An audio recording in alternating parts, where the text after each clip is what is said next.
السلام عليكم ورحمة الله. إن الحمد لله نحمده ونستغفره ونعوذ من شرور ومن سيئات أعمالنا. من يهده الله فلا مضل له ومن يضلل فلا هادي. وأشهد أن لا إله إلا الله وحده لا شريك له وأشهد أن محمدا صلى الله عليه وسلم عبده ورسوله. يا أيها الذين آمنوا اتقوا الله حق تقاته ولا تموتن إلا وأنتم مسلمون.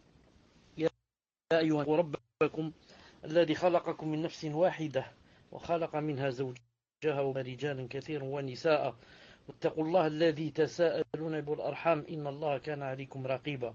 يا أيها الذين آمنوا اتقوا الله قولا سديدا يصلح لكم أعمالكم ويغفر لكم ذنوبكم ومن يطع الله ورسوله فقد فاز فوزا عظيما. ألا إن أصدق الكلام كلام الله وخير محمد عليه الصلاة والسلام وشر الأمور محدثاتها وكل محدثة بدعة وكل بدعة ضلالة وكل ضلالة في النار. طيب, dans cette soirée du mercredi Rabi' al-Akhir de l'Égypte correspondant au février 2014, bi'idhnillahi ta'ala, 5e cours, 35e cours du livre Le dogme du monothéisme. Le titre d'aujourd'hui, bi'idhnillahi ta'ala, c'est le jugement concernant le fait de jurer par autre qu'Allah, la sollicitation, implorer le secours, demander l'aide d'une créature. Donc, une chose, deux, trois, quatre choses. Le titre prend quatre choses, ou bien comprend quatre cours. Le jugement concernant le fait de jurer par autre, c'est le cours d'aujourd'hui. Ensuite, un autre cours, la sollicitation. Ensuite, un autre cours, implorer le secours et demander l'aide d'une créature, bi'idhnillahi subhanahu wa ta'ala. Donc, Inch'Allah ta'ala, aujourd'hui, A. Jurer par autre qu'Allah Azza wa Jalla. Jurer par autre qu'Allah Azza wa Jalla. Ensuite, B, la prochaine fois B, la sollicitation. Et C, implorer le secours, l'aide d'une créature, Inch'Allah ta'ala. Cheikh Fawzan, hafidahullah, dit: en langue arabe, le mot al-halif signifie le fait de prêter serment. En langue arabe, al-halif, jurer, al-halif, le fait de jurer. Le fait de prêter serment. On dit yahlif. On dit à quelqu'un yahlif, yahlifu.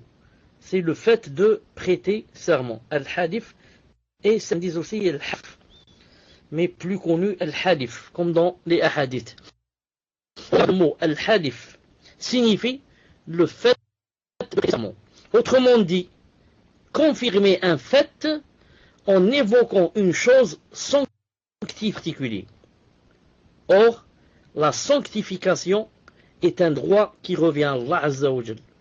De ce fait, il n'est pas permis de jurer par autre que lui. Naam. Toi, tu veux confirmer une chose en vénérant Allah subhanahu wa ta'ala. Donc tu dis, je jure par Allah. Donc tu veux montrer que chose est vraie. Tu veux la confirmer. Confirmer son existence, sa vérité. Naam. Donc c'est pour ça que tu ajoutes, je jure par qui? Par Allah.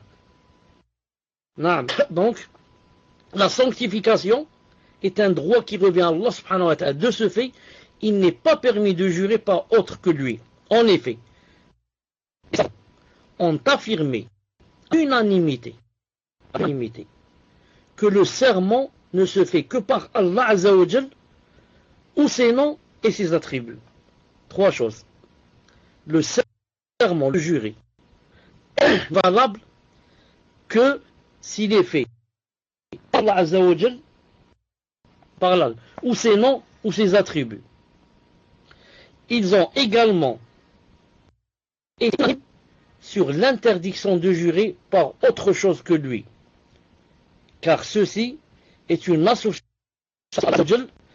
d'après le hadith rapporté par Abdullah ibn Omar, rapporté par Ibn Omar radiallahu ta'ala, dans lequel le prophète sallallahu alayhi wa sallam a dit: من حلف بغير الله فقد كفر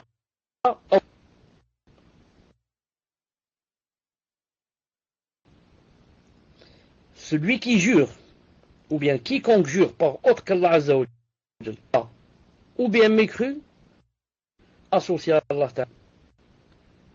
C'est un hadith authentique, Irwa al-Ghalil al-Albani, numéro 2501. Il y a des coupures. Donc je sors et je reviens, Inch'Allah, si vous voyez des coupures. Donc le hadith, je le répète, quiconque jure par autre qu'Allah Azza wa Jal aura mécru ou bien donné quelque associé à Allah Ta'ala. C'est un hadith authentique, voire Irwa al-Ghalil de Sheikh al-Albani, numéro 2561.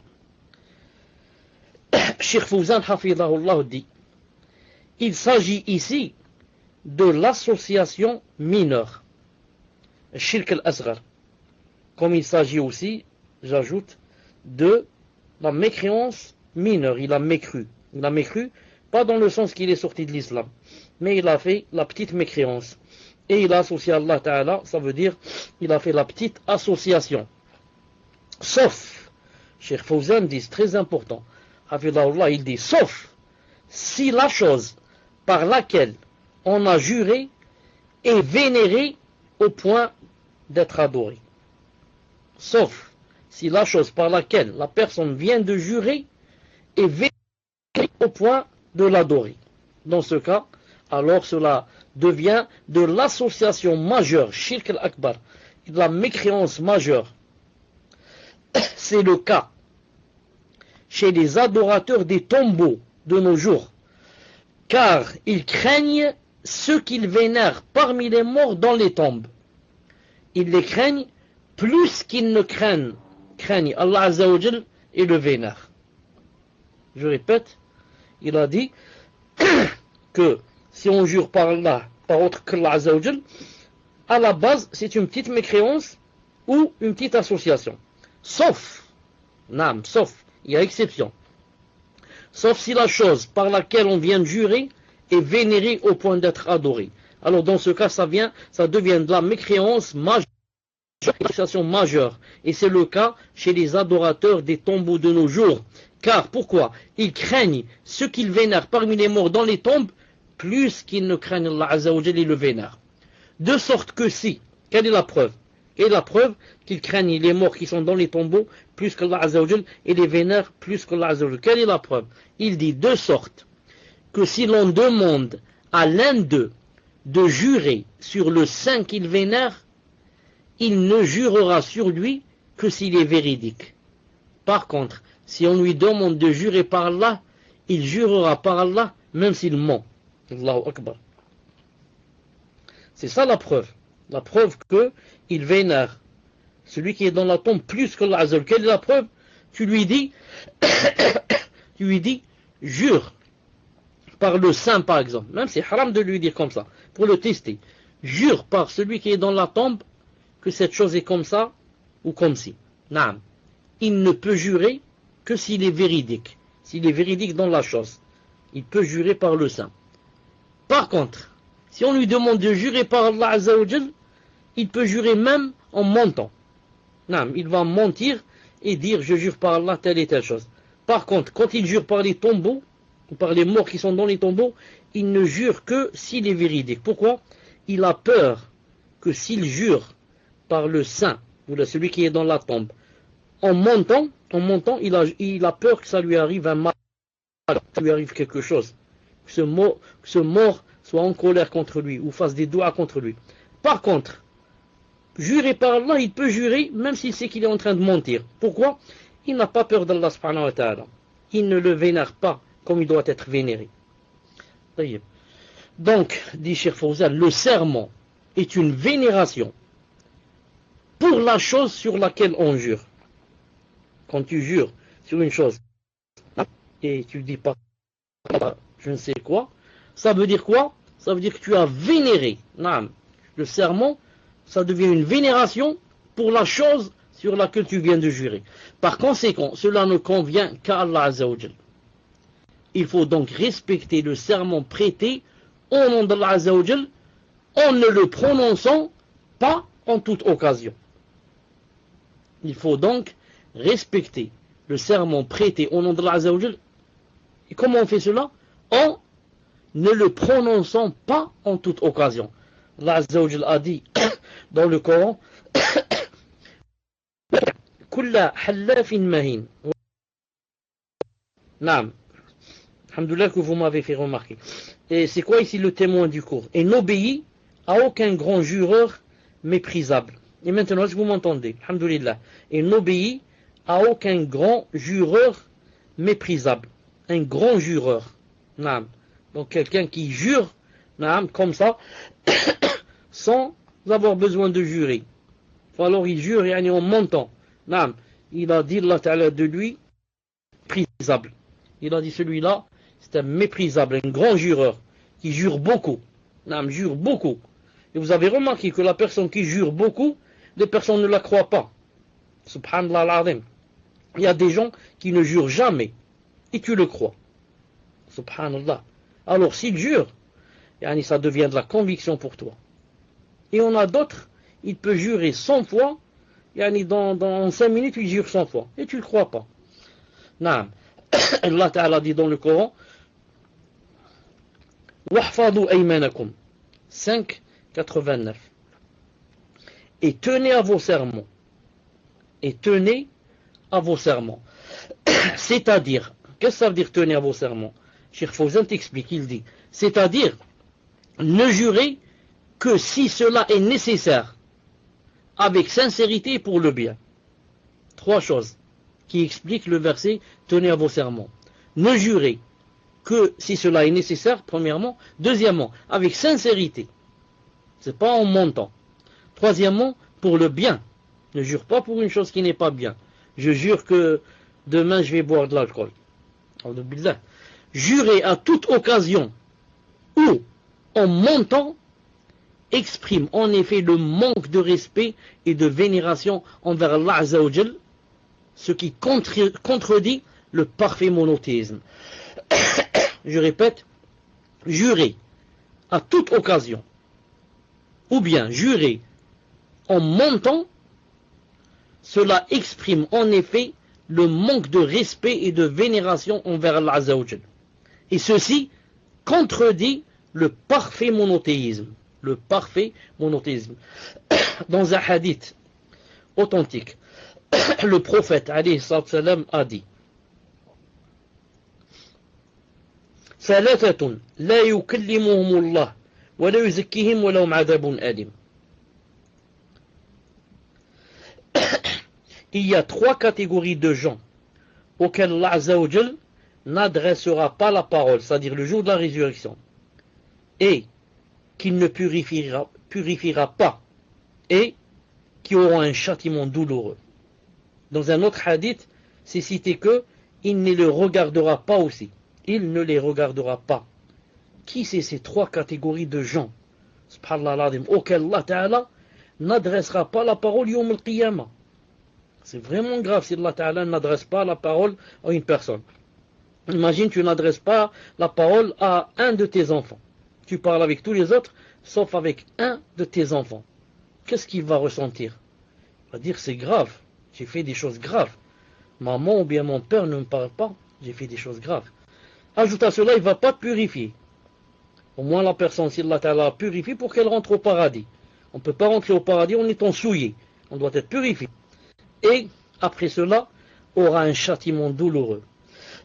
Parmi ces 3, le prophète sallallahu alayhi wa sallam a cité, il a dit وَرَجُلٌ جَعَلَ اللَّهَ بِضَاعَتَهُ لَا يَشْتَرِي إِلَّا بِيَمِينِهِ وَلَا يَبِيعُ إِلَّا بِيَمِينِهِ. Parmi ces 3, le prophète sallallahu alayhi wa sallam a cité, il a dit un homme ou une femme, c'est la même chose. Un homme qui fait d'Allah Azza wa Jal sa marchandise. Il n'achète qu'en jurant par lui et ne vend qu'en jurant par lui. Voir Sahih Tadrib de Cheikh Al-Albani 1788. Parmi les 3, que Allah Azza wa Jal ne va pas leur parler, ni les purifier, et aura un châtiment douloureux, parmi les 3, c'est qui?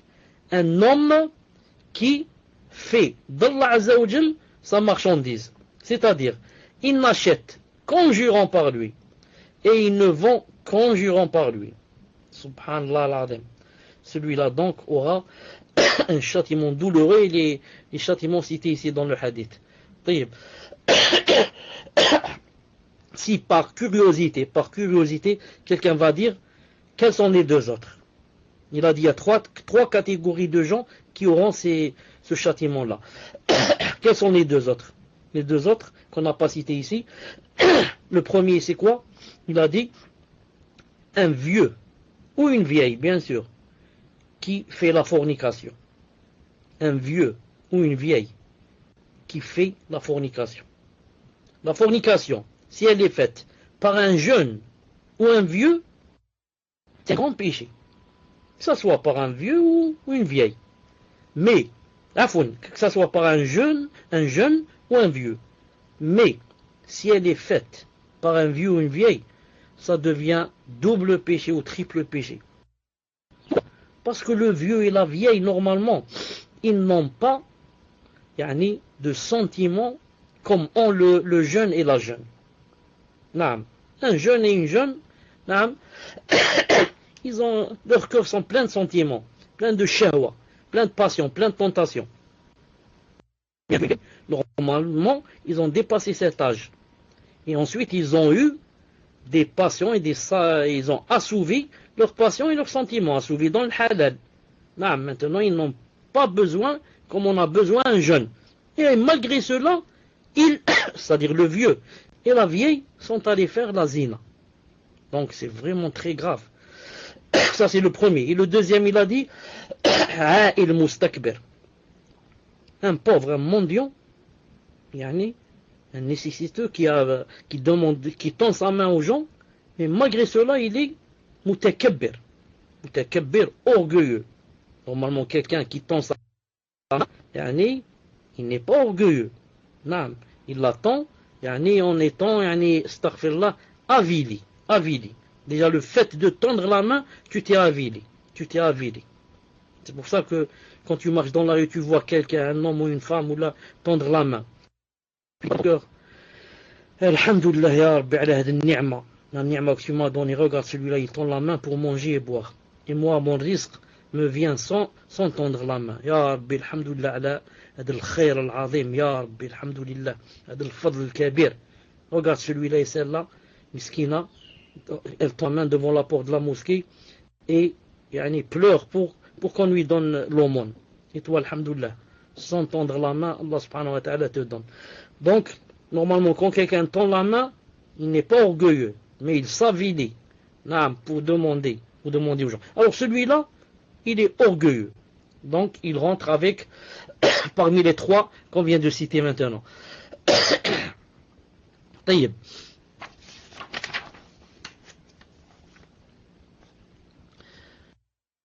Fawzan dit, après avoir cité ce hadith, un homme qui fait d'Allah Azza wa Jalla sa marchandise, il n'achète qu'en jurant par lui et ne vend qu'en jurant par lui. Il dit, la menace contre le fait de jurer en toute occasion s'avère donc sévère, ce qui prouve son interdiction par respect pour le nom d'Allah et par vénération envers lui. Toi, Allah Azza wa Jalla, tu le cites dans toutes choses. Pour acheter des courgettes, tu jures par Allah. Pour acheter des mandales, tu jures par Allah. Pour acheter peut-être des cigarettes, tu jures par Allah. Et celui qui vend la même chose, je jure par Allah que j'ai acheté à tel prix. Je jure par Allah que c'est une bonne marchandise. Je jure par Allah que ça va te faire plaisir. Je jure par Allah qu'elle est bonne. Je jure par Allah ceci, cela.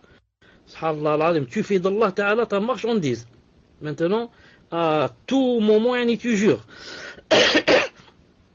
Cheikh dit, rahimahullah, il est également défendu de jurer par Allah tout en mentant. Ça c'est clair, c'est encore pire. Il est également défendu et interdit de jurer par Allah Azza wa Jal tout en mentant. Ce faux serment est appelé littéralement al-ghamous, le trompeur. Ce faux serment est appelé littéralement le trompeur. Quand tu jures en mentant. Par exemple, je te dis, est-ce que tu peux me prêter 100 euros? tu dis, je jure par Allah Ta'ala que je n'en ai pas, alors que tu en as. Non. Je te dis, est-ce que tu as rencontré Mohammed? Je jure par Allah Ta'ala que je ne l'ai pas rencontré, alors que tu l'as rencontré. Ça veut dire, tu jures en mentant. Ça s'appelle un serment trompeur. Trompeur avec E, pas avec O. Trompeur avec E, pas avec O. C'est pas tromper, mais tromper. Il va te tromper. Pourquoi il s'appelle trompeur? Ici on dit dans le livre, c'est une chose pour laquelle la personne sera trompée. C'est-à-dire sera plongée, trompée en enfer. Il s'agit du faux serment avec préméditation concernant une chose passée. Vous avez compris?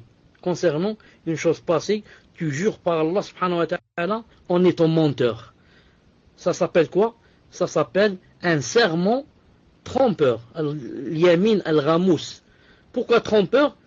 Car tu vas être trompé dans Jahannam. Wa'udhu billah.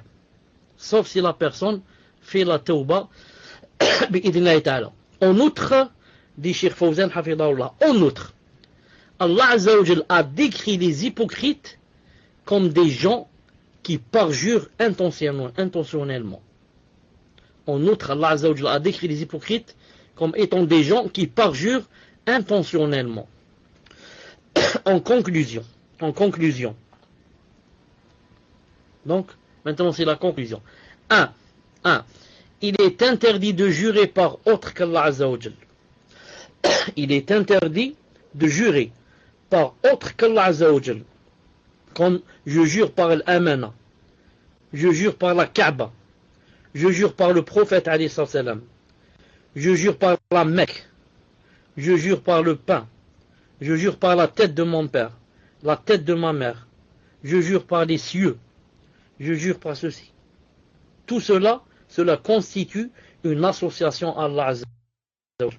Donc il est interdit de jurer par autre qu'Allah Azza wa Jal, ou bien sinon ses attributs, c'est tout.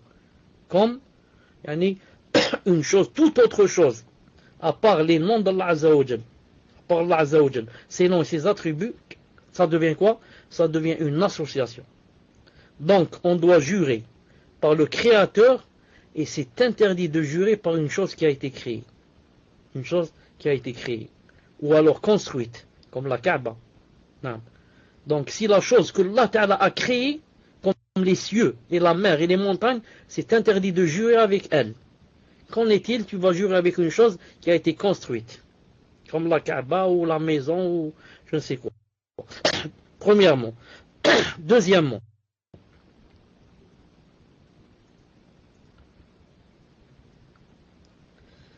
il est interdit de jurer intentionnellement, tout en montant ce qui est appelé le ramous, qu'on vient de voir maintenant, le trompeur.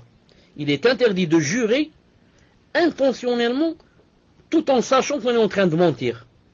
Dans ce cas, on est sujet à être trompé et plongé dans Jahannam.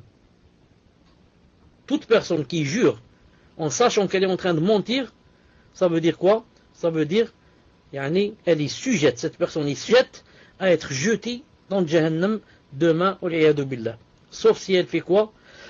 Si elle fait le repentir sincère. Ça c'est deuxièmement. Troisièmement,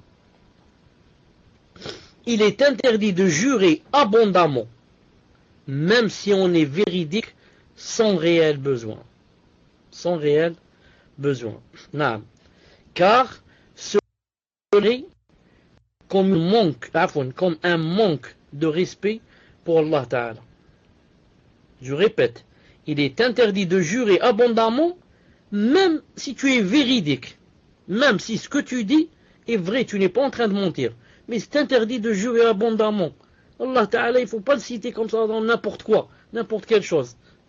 Car cela est considéré comme un manque de respect envers Allah subhanahu wa ta'ala. Quatrièmement,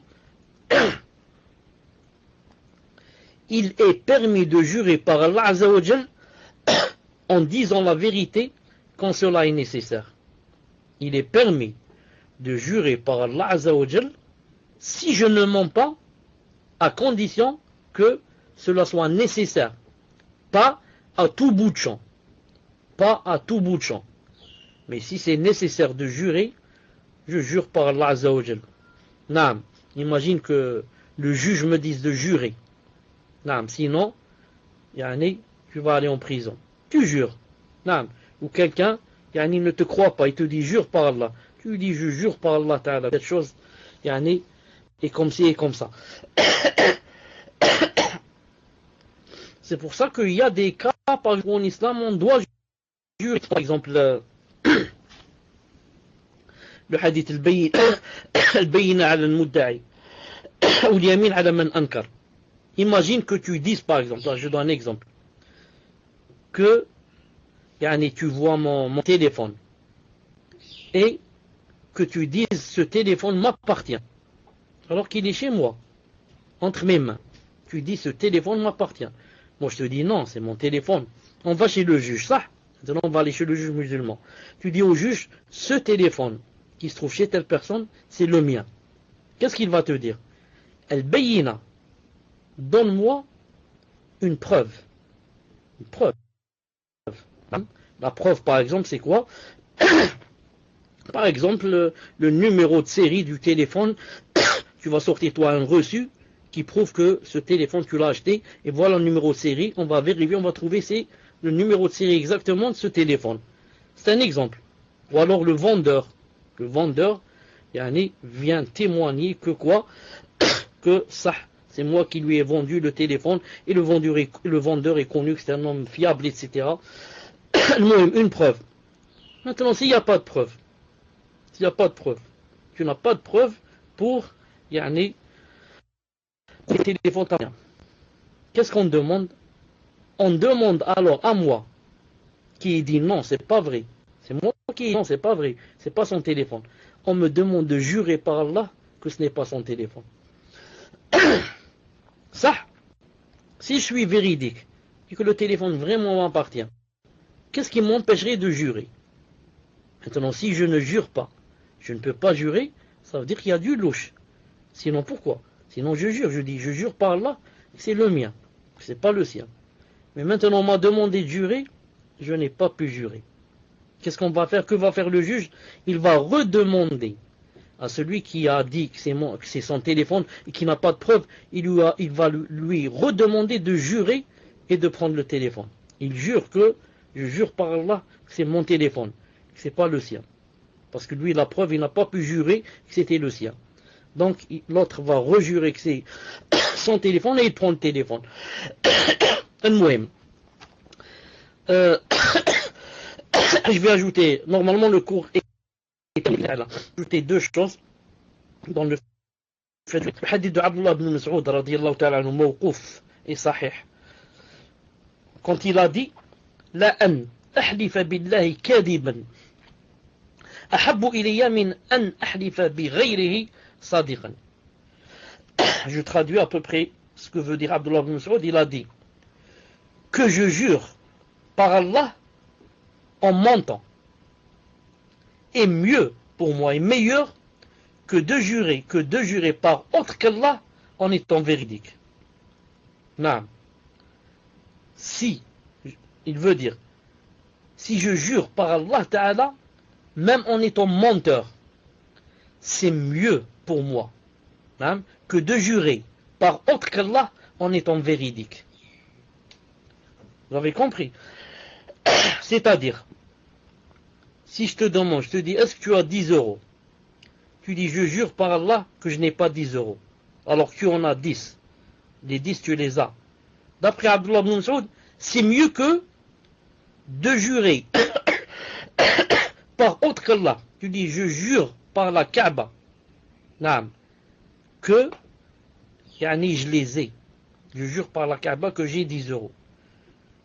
Tu n'as pas menti. Ça, c'est vrai, tu as 10 euros. Mais tu as juré par quoi? Par autre qu'Allah Azza wa Jal. Si tu avais menti, mais juré par Allah, c'est mieux que de jurer par autre qu'Allah, même si tu es véridique. Pourquoi? Car quand tu jures par Allah, tu as fait quoi? Tu as fait tawhid. L'unicité d'Allah. Je jure par Allah. Maintenant, si tu as menti, le tawhid efface le mensonge. Le tawhid est plus fort qu'un péché. Le tawhid, c'est pour ça que celui qui meurt avec le tawhid ira au paradis même s'il a fait tous les grands péchés du monde, à part le shirk. Tant qu'il est mort sur le tawhid, il ira au paradis même s'il va passer par Jahannam et Allah Ta'ala ne lui pardonne pas. Al-Muhim, il ira au paradis. Par contre, si tu jures par autre qu'Allah, même si tu es véridique, c'est très grave. Pourquoi? Car en jurant par autre qu'Allah, qu'est-ce que tu as fait? Tu as fait du shirk. Alors que tu as été véridique. La véracité ne vaut rien devant le shirk. Le shirk l'efface, l'annule. Comme a dit Ta'ala, وَلَقَدْ أُوحِيَ إِلَيْكَ وَإِلَى الَّذِينَ مِنْ قَبْلِكَ لَإِنْ أَشْرَكْتَ لَيَحْبَطَنَّ عَمَلُكَ. Il a été révélé à toi ainsi que à ceux qui t'ont précédé que si tu fais du shirk, tes efforts, tes actions seront vaines. Il a été révélé à toi, Mohammed, ainsi que ceux qui t'ont précédé que si tu fais du shirk, tes actions seront vaines. Donc ici, à quoi ça te sert de jurer par autre qu'Allah et d'être véridique? Le fait d'être véridique sera vain. Ça ne compte pas. Pourquoi? Car tu as fait du shirk. L'autre est mieux que toi. L'autre, au moins, il a fait le tawhid. Il a juré par Allah, mais il a fait un péché. Mais au moins, il a fait le tawhid. Alors toi, tu as fait du shirk. La première remarque. La deuxième remarque, ce hadith.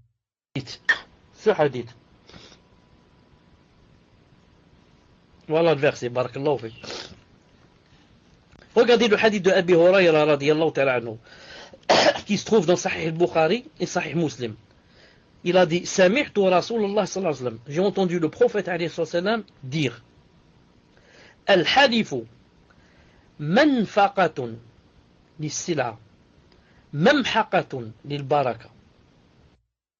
Dans certaines versions, les savants, quand ils ont fait le tashkil, ils ont dit, Al-halif munfiqatun lis-sila, mumhiqatun lil-baraka. Mais Ibn Hajj dans Fath al-Bari, il a dit avec fatha, mamhaqatun, comme ça, lil-baraka. Lis-sila. Qu'est-ce que ça veut dire ça? Le prophète, alayhi wa sallam, veut dire, pour quelqu'un qui vend, par exemple, fait le commerce, ou là, il va acheter, ou là, il a dit, quand tu jures pour la marchandise, il a dit, manfaqatun lis-sila, masha'Allah, ça va faire marcher ta marchandise. Ça va se vendre, ou alors ça va s'acheter. Pourquoi? Parce que tu as juré. Mais, qu'est-ce qu'il y a par contre? Il y a dit, mais, mamhaqatun lil-baraka. Mais, ça enlève carrément, quoi? La bénédiction. Ça annule la bénédiction, dans quoi? Dans cette vente. Or, le croyant, le vrai, celui qui craint Allah Azza wa Jal, qui a peur d'Allah Azza wa Jal, ça l'intéresse quoi? Ça l'intéresse la fin du hadith. C'est pas, je jure, ça va marcher ma marchandise, mashallah, tout le monde va acheter de moi, mais l'argent que je vais rentrer, le hadith a dit, ne contiendra pas de baraka. Certains ont dit, ne contiendra pas de baraka. Ça veut dire, peut-être tu vas tomber malade, à cause d'avoir comme ça juré beaucoup, et peut-être menti aussi, donc, et tu vas tomber malade, tu vas acheter tout ce que tu as gagné, tu vas les perdre dans les médicaments.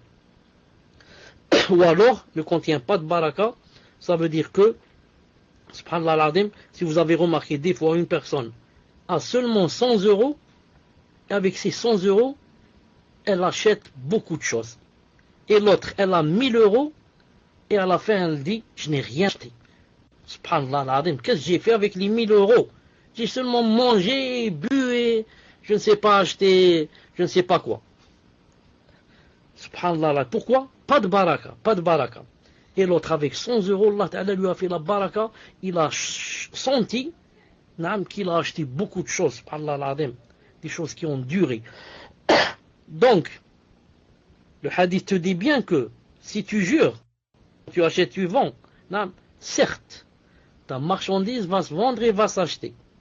Mais n'oublie pas, il te dit, n'oublie pas les conséquences. C'est quoi? Aucune bénédiction. Pas de bénédiction. Donc le vrai croyant ne voit pas seulement au fait que sa marchandise, alhamdoulilah, marche. Mais il voit les conséquences. Mais maintenant que ça a marché, j'ai fait rentrer beaucoup d'argent. est-ce que j'ai la bénédiction ou pas? À quoi ça me sert d'avoir des milliers d'euros s'il n'y a pas la bénédiction d'Allah subhanahu wa ta'ala? Ça va s'envoler. Ça va s'envoler, ça va s'enfumer. En fumée. Par contre, si tu as craint Allah subhanahu wa ta'ala et tu n'as pas juré dans la vente, Allah subhanahu wa ta'ala, qu'est-ce qu'il va faire? Il va te donner la bénédiction. Et la bénédiction, ça ne peut pas s'acheter avec de l'argent. C'est une chose que Allah ta'ala donne seulement à certains de ces créatures. Naam. Voilà, Inch'Allah ta'ala, pour le dars d'aujourd'hui. Bien sûr, il y a beaucoup de questions dans le fait de jurer, et beaucoup de ahkam aussi, beaucoup de ahkam, de règles et de jugements qu'on devrait, Inch'Allah ta'ala, savoir. Peut-être que ça viendra avec les questions-réponses. بإذن الله سبحانه وتعالى سبحانك اللهم وبحمدك أشهد أن لا إله إلا أنت أستغفرك وأتوب إليك السلام عليكم ورحمة الله وبركاته.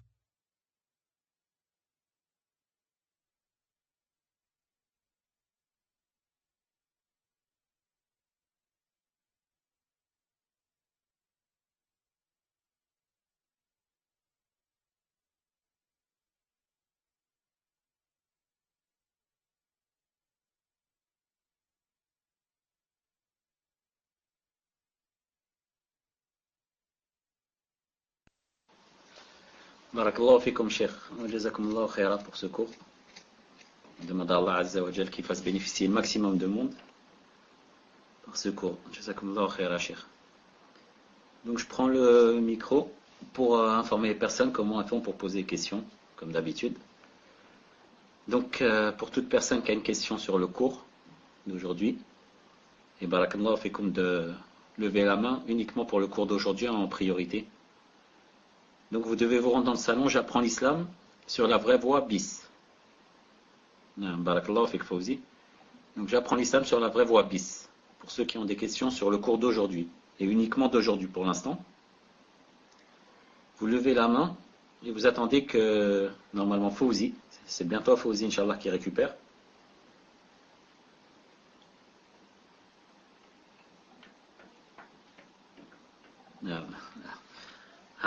Muslim n'est pas là, donc c'est toi, Inch'Allah, Fawzi. Donc c'est le frère Fawzi qui va venir récupérer les questions et personne d'autre. Donc si une autre personne vient vous contacter pour prendre des questions, veuillez nous en informer afin qu'on le sorte du salon, Inch'Allah. Parce que certaines personnes se font passer pour des admins dans le seul but de parler avec les sœurs. Et donc, barakallahu fikum, de laisser vos PV ouverts afin que Fawzi puisse vous contacter. Et afin de ne pas perdre de temps, Inch'Allah, et rédigez vos questions dès maintenant, afin de les envoyer directement à Fawzi. Et d'éviter de les envoyer à dernière seconde, ce qui fait perdre beaucoup de temps et qui ne nous facilite pas la tâche. Donc dans un premier temps, les questions sur le cours.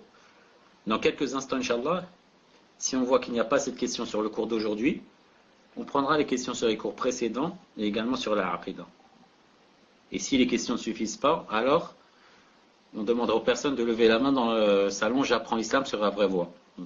La plupart des personnes ont déjà levé la main et ce sera pour les questions générales. Mais pour le moment, donc uniquement les questions sur le cours dans le salon J'apprends l'islam sur la vraie voie. Donc, Akhi Fawzi, pour récupérer les questions.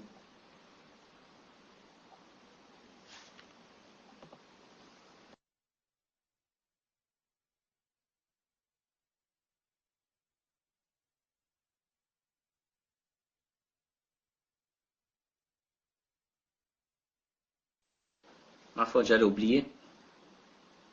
Est-ce qu'il y a du son?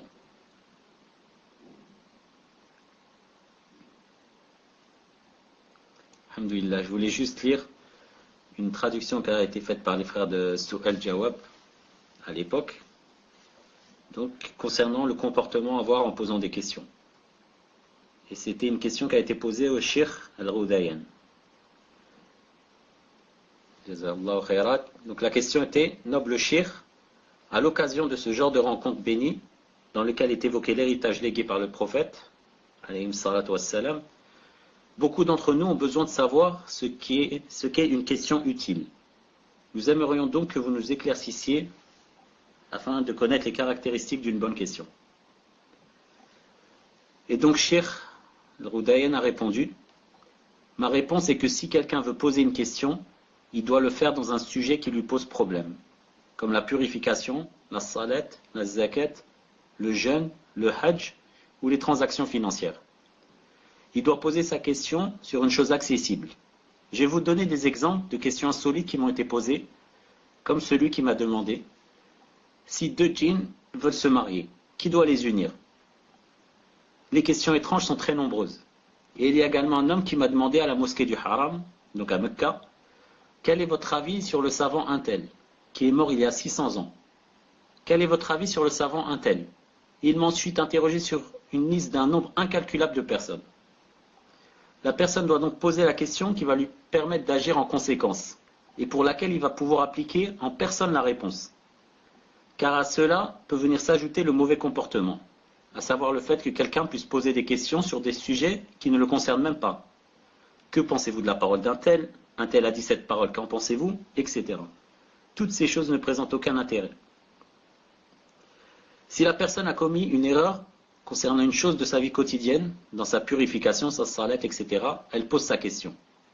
Ou encore, si elle est confrontée à une question de science, qu'elle a lue dans un livre et qu'elle ne saisit pas. Ou bien si elle se trouve en présence de deux versets qui lui semblent a priori contradictoires, ou d'un hadith qui lui pose problème. Dans tous les cas, il doit s'agir d'une question de science, pour laquelle cette personne entendra la réponse, puis appliquera cette réponse dans la situation en question. Mais il y a pourtant des gens qui posent des questions hors de propos. À cet effet, vous constaterez qu'Allah subhanahu wa ta'ala a cité des questions dans le Coran et il les a classées en diverses catégories. Parmi elles, et ce qui nous intéresse ici, il y a des questions pour lesquelles Allah détourne la réponse à laquelle le questionnaire s'attend, et ce afin qu'il réponde avec la réponse qu'il souhaite donner. Comme sa parole, en traduction rapprochée, il t'interroge sur les nouvelles lunes. Ils ont demandé pourquoi le croissant lunaire commence par être petit au début de son cycle, puis grandit, puis redevient petit. Leur question porte donc sur un phénomène naturel de la création d'Allah. Allah leur répond: cela ne vous regarde pas. Ce qui doit vous importer sont les choses qui vont découler des règles qui vous concernent. Donc Allah leur dit, elles servent aux gens pour compter le temps et aussi pour le hajj. Ou encore, il t'interroge au sujet de l'heure: quand va-t-elle jeter l'encre? Ce qui signifie: quand l'heure va-t-elle avoir lieu? Quelle science as-tu pour le leur dire? A répondu Allah Azza wa Jal. Donc cela oblige donc la personne, lorsqu'elle a une question à poser, à orienter sa question vers une chose qui lui a posé problème, soit dans ses activités quotidiennes, soit dans ce qu'elle a lu. Donc voilà la réponse de Cheikh, et on essaie, Inch'Allah, et on vous demande de bien vouloir accepter cette nasiha, qui est une nasiha avant tout pour moi-même, et pour vous aussi, Inch'Allah. Donc inutile d'essayer de se tracasser pour essayer de trouver des questions des fois qui sont vraiment très bizarres, ça. On se demande même comment la personne a pu y penser. Mais vraiment essayer de se limiter aux questions qui ont un intérêt pour soi, pour sa religion, pour se rapprocher d'Allah Azza wa Jal, ou pour sa pratique. Et donc, Inch'Allah, on va essayer de l'appliquer dès aujourd'hui. Et on vous demande de nous aider dans cela. Et barakallahu fikum. Le cheikh donc va répondre dans quelques instants aux questions. Amin wa yakum. Wa jazallah Cheikh Al-Roudayen pour cette très bonne nasiha. Donc toutes les sœurs et tous les frères qui ont l'habitude de fermer leur PV, ajoutez juste de faire Fawzi du 30 dans votre liste. Et vous sélectionnez l'option accepter les messages des contacts de Paltalk. Donc comme ça, Fawzi pourra, Inch'Allah, vous contacter. Et dès la fin du dars, vous pourrez, voilà, la liste d'amis. Et donc dès la fin du dars, vous pourrez le retirer, Inch'Allah. C'est juste dès qu'il aura récupéré la question. Barakallahu fikum, afin qu'on ne perde pas de temps.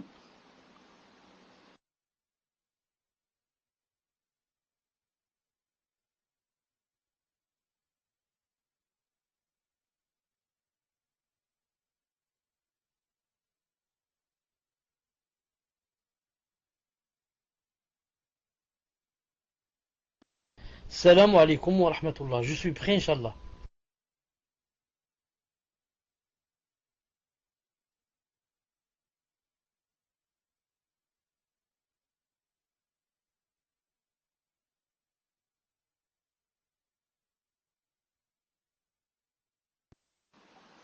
Bismillah wa salatu wa salam ala rasulillah. Donc on va passer à la première question, Inch'Allah, cher. Est-ce que vous m'entendez, cher?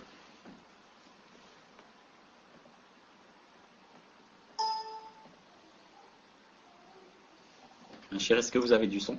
Alhamdulillah. Donc première question d'un frère qui dit: Sanallah ilaykum, cher, est-il correct que le fait de jurer par Allah, autrement dit les serments, se divise en 3 catégories? La première, le serment de bavardage. Par exemple de dire Wallahi, c'est un tel qui vient de sortir de la mosquée. Et si on s'est trompé, alors dans ce cas, il n'y a pas d'expiation à faire, car cela fait partie du bavardage. Allah n'en tient pas compte. Le deuxième, le serment valable. Par exemple de dire Wallahi, je n'adresserai plus la parole à mon frère. Et finalement, on se rend compte que c'est une mauvaise décision et on décide de lui parler à nouveau. Dans ce cas, l'expiation est obligatoire. Et la troisième, le faux témoignage.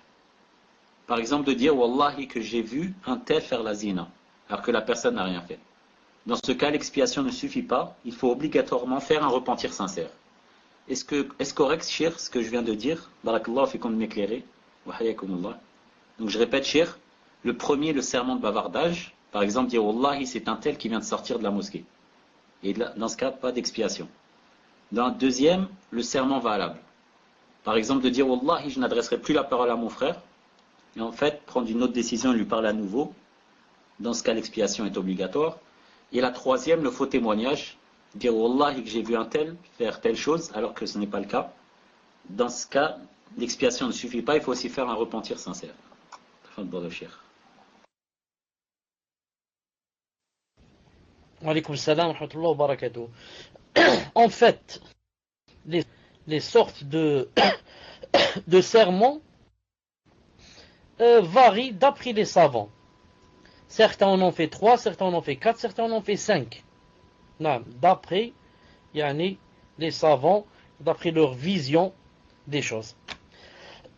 Seulement, ce que je voudrais ici dire, c'est que quand la personne a dit que la troisième sorte, c'est le fait de dire, par exemple, je jure par Allah que l'autre a fait zina, il n'a pas fait. À part le fait que ça soit un mensonge et que ça soit un serment, c'est aussi une calomnie. C'est aussi une calomnie et c'est très grave. Ensuite, je voudrais faire une petite remarque à la première catégorie qu'a cité cette personne. A dit le serment de bavardage et a cité comme exemple le fait de dire par Allah que c'est telle personne qui vient de sortir, alors que ce n'est pas cette personne, c'est une autre. À ce frère, voilà, serment de bavardage par exemple, Wallah, c'est un tel qui vient de sortir de la mosquée. Et si on s'est trompé, alors dans ce cas, il n'y a pas d'expiation à faire, car cela fait partie du bavardage. Allah n'en tient pas compte. Je dis, ça, il y a une faute dans cet exemple. Pourquoi? Cet exemple que vient de donner le frère ici, ou bien celui qui a posé la question, ne fait pas partie du serment du bavardage. Le serment du bavardage, c'est quand tu dis par exemple Wallah kada, Wallah tu sors, Wallah tu rentres, Wallah je suis fatigué, Wallah ceci, alors que tu ne veux pas dire cela. C'est-à-dire, c'est seulement une façon de parler. Ça s'appelle un serment de bavardage et Allah Ta'ala n'en tient pas compte. Mais le fait de dire Wallah, c'est un tel qui vient de sortir de la mosquée, alors que ce n'est pas lui, tu as cru que c'était lui, ou bien tu dis Wallah, c'est mon père qui est debout là-bas. Ensuite, quand vous approchez de lui, tu trouves que ce n'est pas ton père.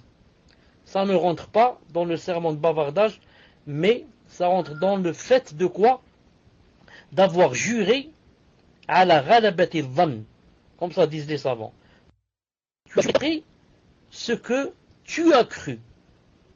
Non, ce n'est pas un bavardage, mais tu as cru que c'est mon père qui était là-bas, j'ai juré que c'était mon père. Comme tu dis, par exemple, tu dis à quelqu'un, tu vois c'est quel livre là-bas? Là-bas dans la Mektaba? Tu lui dis oui, c'est Kitab Tawhid. Il te dit non, c'est pas Kitab Tawhid. Tu lui dis je jure par Allah que c'est Kitab Tawhid. Ensuite vous approchez du livre, c'est pas Kitab Tawhid. C'est l'Usul Salat, la Salat Usul. Là, comme m'a dit le frère, pourquoi? Car tu as juré d'après ce que tu croyais. Mais ce n'est pas un serment de bavardage. C'est un serment d'après ce que j'ai cru et d'après ce que je crois. Comme dans le Sahih al-Bukhari, la personne qui s'est approchée de sa femme pendant le Ramadan, la journée du Ramadan, et il a dit halakt, j'ai tout perdu, j'ai perdu. Et le prophète, quand tu lui as montré l'expiration, il lui a dit est-ce que tu peux jeûner, est-ce que tu peux faire nourrir 60 pauvres? Il a dit non, je peux pas, non, je peux pas. Il lui a donné un couf, un plein de dates, quelque chose comme ça. Il lui a dit va les distribuer sur des pauvres. Qu'a dit cette personne? Elle a dit Wallahi, que dans toute Médine, il n'y a pas plus pauvre que moi. Cheikh Ben Uthaymin dit est-ce que cette personne qui a juré comme ça, a dit je jure par Allah qu'il n'y a pas plus pauvre que moi, est-ce que cette personne connaît toutes les familles à Médine et elle est allée faire du porte-à-porte pour demander est-ce que vraiment c'est lui, c'est elle, cette personne qui a juré, c'est elle la plus pauvre parmi tous les habitants? Il a dit non, mais cette personne a juré d'après ce qu'elle croit elle. Elle croit dans son cœur qu'elle est quoi? Qu'elle est la plus pauvre et elle a juré. Alors qu'il se peut que ce ne soit pas elle la plus pauvre. Et même dans ce cas, ça s'avère que ce n'est pas elle la plus pauvre, elle n'aura pas d'expiation. Pourquoi? Tu as juré d'après ce que tu as cru toi. Tu n'as pas menti ou-delà. Je jure par Allah que cette personne c'est X. Ensuite ça s'avère que ce n'est pas X. Dans ce cas, tu n'as pas d'expiation, mais tu as juré d'après ce que tu as cru dans ton cœur. Je voulais seulement dire que ça rentre pas dans le bavardage. Le serment du bavardage, c'est quand tu discutes et tu dis Wallah ceci, Wallah cela, alors que ça sort comme ça de ta bouche sans vouloir vraiment vénérer Allah subhanahu wa ta'ala. Naam. Tfadlal.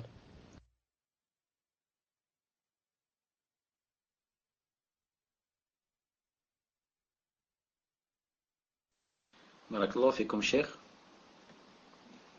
Question suivante sur le cours d'un frère qui dit cher, qu'Allah illumine votre tombe et vous augmente en science ainsi que tous les musulmans.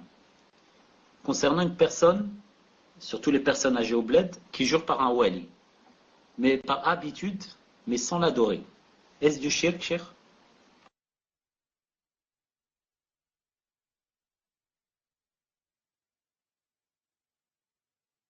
Écrit numéro 1, tu as terminé la question. J'ai pas entendu la fin. Non. Même ici, on écrit numéro 2, ça veut dire qu'on n'a pas entendu la fin. Si c'est possible de recommencer.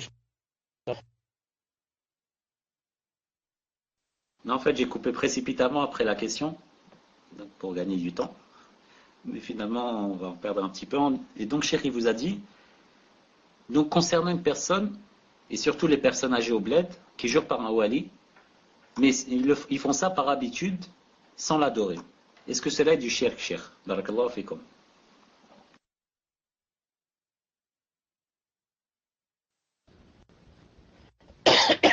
Non.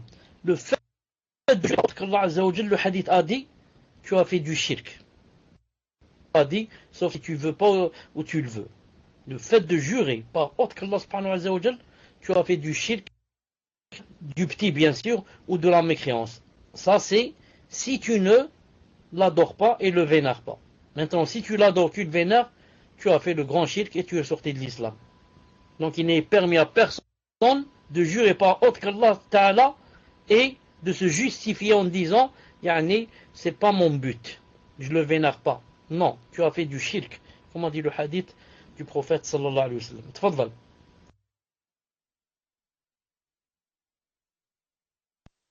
Barakallahu fikum, Cheikh.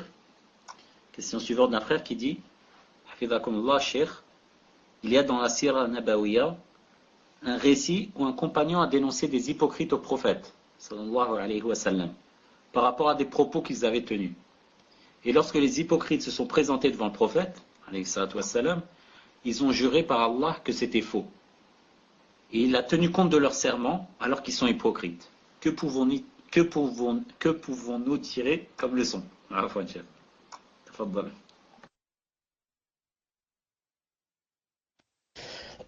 Il ne faut pas oublier que les hypocrites sont des kofs chez Allah subhanahu wa ta'ala, mais des musulmans chez nous. C'est ça l'hypocrite. Quelqu'un qui te montre, mais dans son cœur, il ne croit ni en Allah ta'ala ni au jour dernier. Mais pour toi, c'est un musulman apparemment. Pourquoi? Car tu n'as pas influence sur son cœur. Tu ne peux pas savoir ce qu'il y a dans son cœur. Allah ta'ala sait. C'est pour ça, oui, Azza wa Jalla, ce sont des kofars. Mais pour nous, on doit se comporter avec eux comme si on se comportait avec un musulman, un vrai. Pourquoi? Parce qu'ils viennent prier avec nous, ils assistent à la Jumu'ah, ils assistent à l'Aïd avec nous. Donc, ils nous marient leurs filles, on leur marie nos filles. Ils vont avec nous même au djihad. Donc, maintenant, quand quelqu'un qui a un statut pareil va jurer par Allah subhanahu wa ta'ala, tu es obligé d'accepter de lui, même si pour chez Allah subhanahu wa ta'ala, c'est un kafir, c'est mensonge sur mensonge. Non, nous, on se fie, comme a dit le prophète, on se fie aux apparences. Et ce qu'il y a dans les cœurs, ça revient à Allah Azza wa Jal. C'est lui Azza wa Jal, c'est pas nous. Non, tfadhal.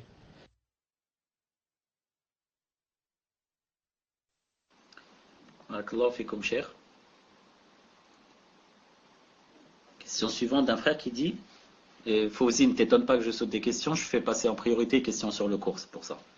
Donc, question du frère qui dit, cher, qu'Allah vous accorde la réussite. Je souhaiterais que vous m'expliquiez sur le fait de jurer abondamment. Est-ce qu'il était au courant que les salafs juraient tout le temps? Pouvez-vous m'expliquer, car je n'ai pas très bien compris, cher. Barakallahu fikum.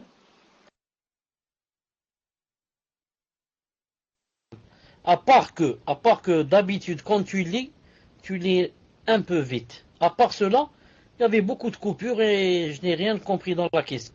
Je ne sais pas si seulement ça arrive à nous qui sommes en Algérie et que les autres entendent bien. Donc c'est dû à cause de la connexion ici, nous. Là, comment ça se passe? Non. Si c'est possible, Inch'Allah Ta'ala, de ne pas lire vite et de répéter la question. Barakallahu fik.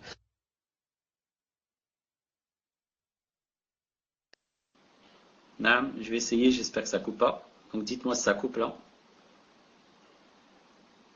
Je vais essayer de relire la question, Inch'Allah. Donc la personne demande, Yashir, qu'Allah vous accorde la réussite. Je souhaiterais que vous m'expliquiez concernant le fait de jurer abondamment. Est-ce qu'il était courant que les salafs juraient tout le temps? Donc est-ce que les salafs, cher, avaient l'habitude de jurer souvent? Et pouvez-vous m'expliquer, car je n'ai pas très bien compris, cher. Barakallahu fikum.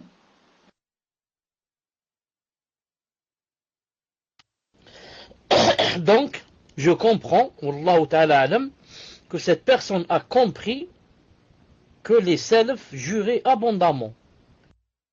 J'ai peur que beaucoup, alors que d'autres personnes ici dans le cours avec nous, si vous avez compris cela, moi je vous dis que je voulais dire exactement le contraire. Naam. Et que Cheikh Fawzan a dit que ce n'est pas bien de jurer abondamment. Et que c'est une marque, c'est une marque de non-politesse avec Allah subhanahu wa ta'ala. Le fait de le citer à tout bout de champ. Je jure par Allah ceci, je jure par Allah cela, je jure par Allah que j'ai faim, je vais dormir, je jure par Allah que je vais m'habiller, je jure par Allah que je vais demain, je jure par Allah que je veux boire la limonade, je jure par Allah que je veux... Non, ça veut dire manque de respect avec Allah subhanahu wa ta'ala. Tu le cites à tout bout de champ. Preuve. Le commerce c'est halal. Tijara. Mais maintenant, si tu vas citer Allah subhanahu wa ta'ala dans ta tijara aussi, à tout bout de champ, Allah va punir et t'enlever quoi? T'enlever la baraka. Dans une chose de halal. C'est halal de faire la tijara. Mais qui t'a dit de jurer comme ça et de citer Allah Ta'ala à tout bouchon au point de faire de Allah Ta'ala une marchandise? Subhanallah l'azim. Il faut ne jurer que quand on doit jurer. Certes, il y a des hadiths authentiques dans Sahih al-Bukhari où le prophète a juré sans obligation, sans qu'on lui demande de jurer. On lui a fait rappeler Salat al-Asr, il a dit Wahi, ma sallaytuha. Je jure par Allah que je n'ai pas prié la prière de Asr. Personne ne l'a obligé à prier. Mais à jurer. Mais il a juré. Certains savants ont dit, Ma'alish, de temps en temps, que tu jures, même sans que personne ne te demande de le faire, Ma'alish, tu jures par Allah et tu le montres. Mais à tout bout de champ, ça devient quoi? Abondamment. Si on le fait abondamment, ça devient quoi? Ça devient un manque de respect envers Allah subhanahu wa ta'ala. Naam. Tfadal. Donc voilà ce que je voulais dire. Les salafs, ne juraient pas abondamment. Et ne juraient que quand c'était nécessaire. Et ne juraient que en étant véridique. C'est comme ça qu'on va faire, nous aussi. Et ne jurer que quand il faut. Inch'Allah ta'ala.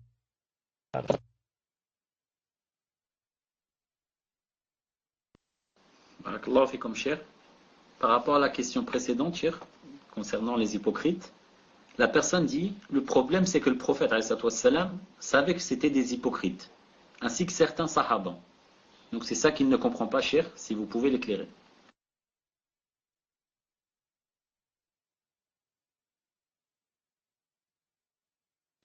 Naam, c'est très simple, la réponse est très simple, Inch'Allah ta'ala la retenir. Alhamdulillah. Donc la réponse se trouve dans la réponse du frère. Quand il a dit que le prophète savait que c'était des hypocrites et certains sahaba. Donc cela veut dire que quoi? Que les autres sahaba ne savent. C'est pour ça que on a dit au prophète telle personne a fait ceci et cela, elle mérite d'être tuée. Il a dit non. La yatahaddathu an-nas anna Muhammad ashaba. Non, je ne tue pas cette personne. Malgré que c'est une hypocrite. Pourquoi? Pour que les gens ne disent pas Muhammad est en train de tuer ses compagnons. Ça veut dire quoi? Ça veut dire que les gens ne savent pas que ce sont des hypocrites. Et si je vais les tuer en tuant des hypocrites, c'est permis que je les tue. Mais si je vais les tuer, les gens qui ne savent pas, et la plupart ne savent pas que ce sont des hypocrites, donc qu'est-ce qu'ils vont dire? Ils vont dire Allah. Maintenant, il est renversé sur ses compagnons. Il va les exterminer. Donc moi je suis fou de rester avec lui, avec les kuffars, pour qu'il ne me tue pas. Donc à cause de cela, il ne tue pas. Donc je réponds à cette chose, je lui dis, justement, la question, c'est que lui seul, alayhi salam, et seulement certains compagnons savent que ce sont des hypocrites. Si tout le monde savait que c'est des hypocrites, ils les auraient tués, comme ils tuent les kuffars. Mais comme seulement certains le savent, et la plupart ne savent pas, les tuer devient un grand problème pour les gens. Ils vont dire, il est un croyant compagnon. Naam. J'espère que c'est clair. Naam. Tfadal.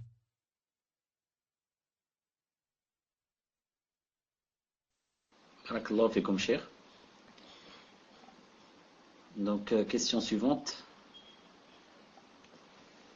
Cher, est-il autorisé en islam de jurer par les attributs de l'acte et de l'essence d'Allah Azza wa Jal? Par exemple, concernant son essence, jurer par ses mains, son tibia, etc. Et concernant ses actes, jurer par son élévation, etc. Jazakumullahu khayra, cher.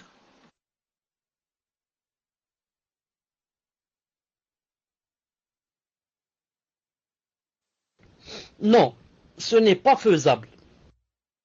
Si la personne le fait, il dit que c'est haram, car tu as juré par des actes d'Allah subhanahu wa ta'ala et par des choses de son entité.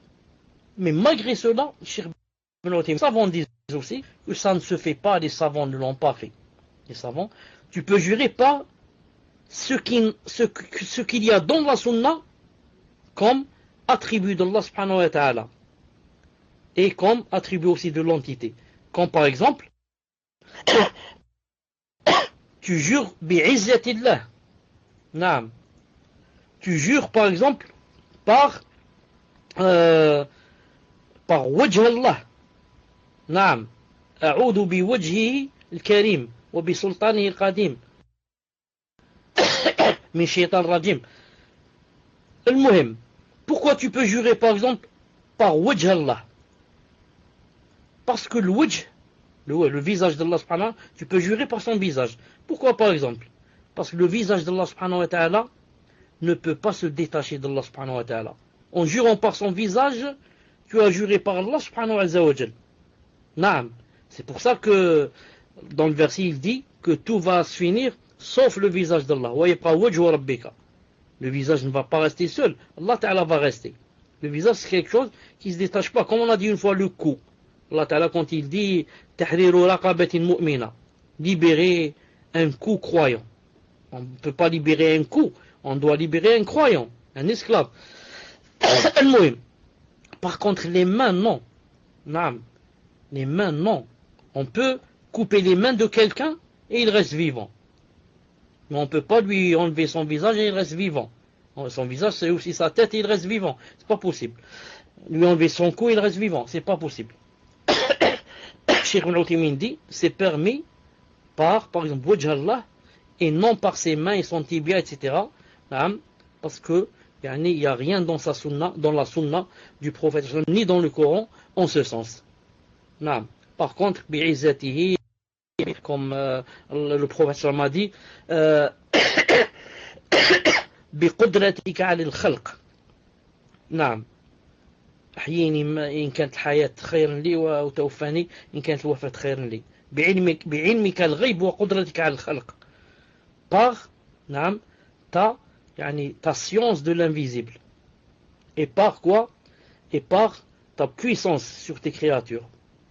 Là, ce sont des choses qui existent dans la sunna. نعم. On peut jurer aussi. Pourquoi? Parce que le Coran c'est la parole d'Allah. Naam. Ça, c'est permis aussi. Si tu entends par le Coran, pas le livre et les feuilles, mais ce qui est écrit, c'est-à-dire la parole d'Allah subhanahu wa ta'ala. Dans ce cas, c'est permis de jurer par le Coran aussi. Naam. Tfaddal.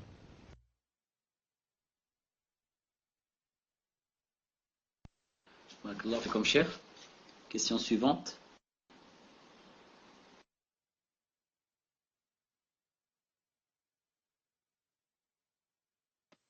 Sauf par exemple, je vous donne un autre exemple, peut-être ça va vous éclairer encore. Regarde, si tu dis je jure par celui qui détient mon âme, c'est permis ça. Qui détient ton âme? C'est Allah subhanahu wa ta'ala. Maintenant, si tu dis je jure par celui qui détient l'âme du cafard, je jure par celui qui détient l'âme du chien, je jure par celui qui détient l'âme de la souris, que aujourd'hui c'est samedi, ou là c'est mercredi, puisque c'est mercredi. Qui détient l'âme du cafard? Qui détient l'âme de la souris? Qui détient l'âme du chien? C'est Allah Ta'ala. Ça, il y a un autre qui détient leurs âmes, qui a créé le cafard et la souris. Il y a un autre à part Allah. Non, c'est Allah Ta'ala. Et pourtant, si tu jures comme ça, c'est du non-respect avec Allah subhanahu wa ta'ala, et ça se fait. Et pourtant, c'est lui qui détient leurs âmes. C'est lui, il y a, à part Allah Ta'ala, il n'y a personne qui a créé l'âme. Et pourtant, ça ne se fait pas. Vous avez compris? Ça rentre dans la impolitesse. Non, ça rentre pas dans la politesse. Wallahu Ta'ala a'lam. Tfaddal.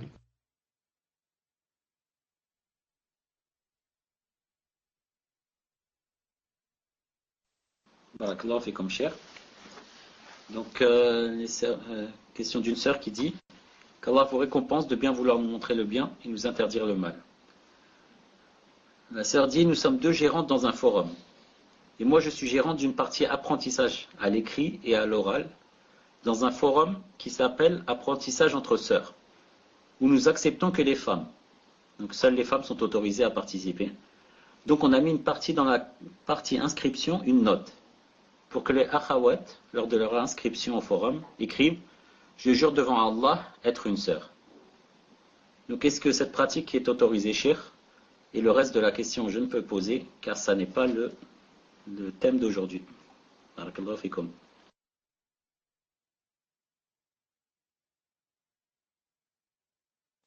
Naam, Inch'Allah Ta'ala, vous pouvez faire ainsi, yani pour les mettre au pied du mur. Comme ça, au moins la personne qui craint Allah Azza wa Jal ne peut pas yani, transgresser et venir jurer comme ça, alors qu'elle jure dans le faux. Si c'est une perverse, ou là un pervers, bien sûr, il va jurer. Mais ça ne fait rien. Comme lorsque Allah Ta'ala, le prophète yani, a jugé entre deux personnes. Et une des personnes, yani, c'était un Yahoudi, je crois. Donc il lui a demandé, il a dit aux musulmans, demande à l'autre de jurer. Mais c'est un pervers, il jure. Tu n'as que ça. Accepte ou n'accepte pas. Il va jurer. Et maintenant, s'il ment, il ne ment pas, ça c'est autre chose. Mouhim, il jure. Maintenant, ça c'est si c'est par écrit. Si maintenant c'est par bien sûr, je demande à la personne qui vient de rentrer de prendre le micro pour entendre sa voix. Si c'est un homme, ça va être visible. Si c'est une femme, je l'accepte. Sauf si vraiment maintenant aussi, elle peut vraiment imiter les voix. Un homme peut imiter la voix de la femme au point où il va parler comme une femme. Ça aussi, c'est pas de mon ressort. Moi, je prends d'après l'apparence. Allah subhanahu wa ta'ala le punira et le dévoilera bi'idhnillahi ta'ala. Wallahu ta'ala alam. Tfaddal. Barakallahu fikum, cher. Et donc j'espère que les sœurs ont compris pourquoi je n'ai pas posé la suite, parce qu'on demande aux personnes de bien respecter l'organisation. Et donc la plupart des personnes jouent le jeu et patientent dans le salon J'apprends l'islam sur la vraie voie pour poser une question générale. Et donc je dois poser des questions uniquement sur le cours dans l'autre salon, puis des questions d'Aqidah. Donc barakallahu fikum de votre compréhension. Question suivante, cher. Question d'une sœur qui dit Hayakumullah, cher. Dans mon livre, il est écrit El Ramos, qui signifie embourdant, au lieu de trompeur. C'est une chose à laquelle la personne sera embourdée, c'est-à-dire plongée en enfer. Ma question est, doit-on expier le serment mensonger? Et s'il y a une expiation, comment l'expliquer? Barakallahu fikum, cher. Maintenant, si c'est écrit embourdant ou l'embourdeur, et que, en français, ça a le même sens que plonger dans Jahannam et tremper dans Jahannam, il n'y a pas de mouchkila. Nous, ce qui nous intéresse, c'est que veut dire embourdant et que veut dire trompeur. Que veut dire trompeur? Non. Si les deux, et que veut dire le mot ramous? S'il veut dire tremper dans Jahannam, plonger la personne dans Jahannam, ça importe peu, comment, c'est quoi le mot? Al-Muhim. Maintenant, si quelqu'un ment dans une chose dans le passé, ment par Allah Ta'ala, ça veut dire il fait le serment ramous, trompeur, c'est quoi son expiation? Son expiation, c'est le repentir sincère. Il n'y a pas autre chose. Il n'y a pas, tu vas nourrir 10 pauvres, ou bien tu vas jeûner 3 jours. Non, ça ne compte pas. Il faut quoi? Il faut plus grave que cela. Plus grave que cela, c'est faire 4 ou 5 choses. La première, faire la tauba pour le visage d'Allah, la sincérité. La deuxième, donc dans la tauba, première condition, la sincérité. Deuxième, arrêter sur le champ de jurer en montant. Troisième, avoir dans le cœur l'intention de ne pas la refaire. Quatrième condition, dans un moment où la tauba est acceptée. Car si c'est au moment de faire sortir l'âme, on est en train dans l'agonie, et l'âme maintenant est arrivée au gosier, on va dire maintenant je fais la tauba, c'est pas accepté. Et cinquième, condition, il faut que ça soit dans un moment où la tauba est acceptée en général.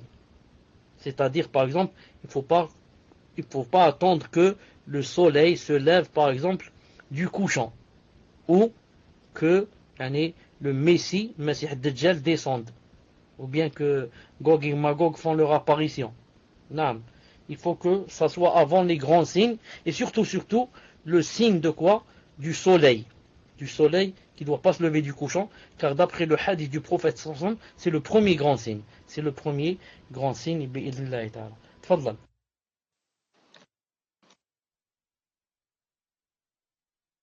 Barakallahu fikum, cher. Question suivante d'un frère qui dit: Cher Barakallahu fikum pour ce cours bénéfique. Il y a un frère qui m'a informé d'un hadith qui dit en ce sens que si quelqu'un jure par Allah, alors on doit le croire. Je voudrais savoir si vous connaissez ce hadith, cher. Si oui, quel est son jugement et son explication. De même, cher, il y a une parole qui est beaucoup rapportée. Donc, si vous pouvez nous dire si elle est authentique ou pas. Comme quoi, Isa alayhi salam a vu une personne en train de voler. Et quand il en a informé, la personne a juré par Allah qu'elle ne volait pas. Alors Isa alayhi salam a dit: je crois en Allah et donc je m'écrois en mes yeux. Une parole dans ce sens. Donc cher, si vous pouvez nous en informer. Barakallahu fikum.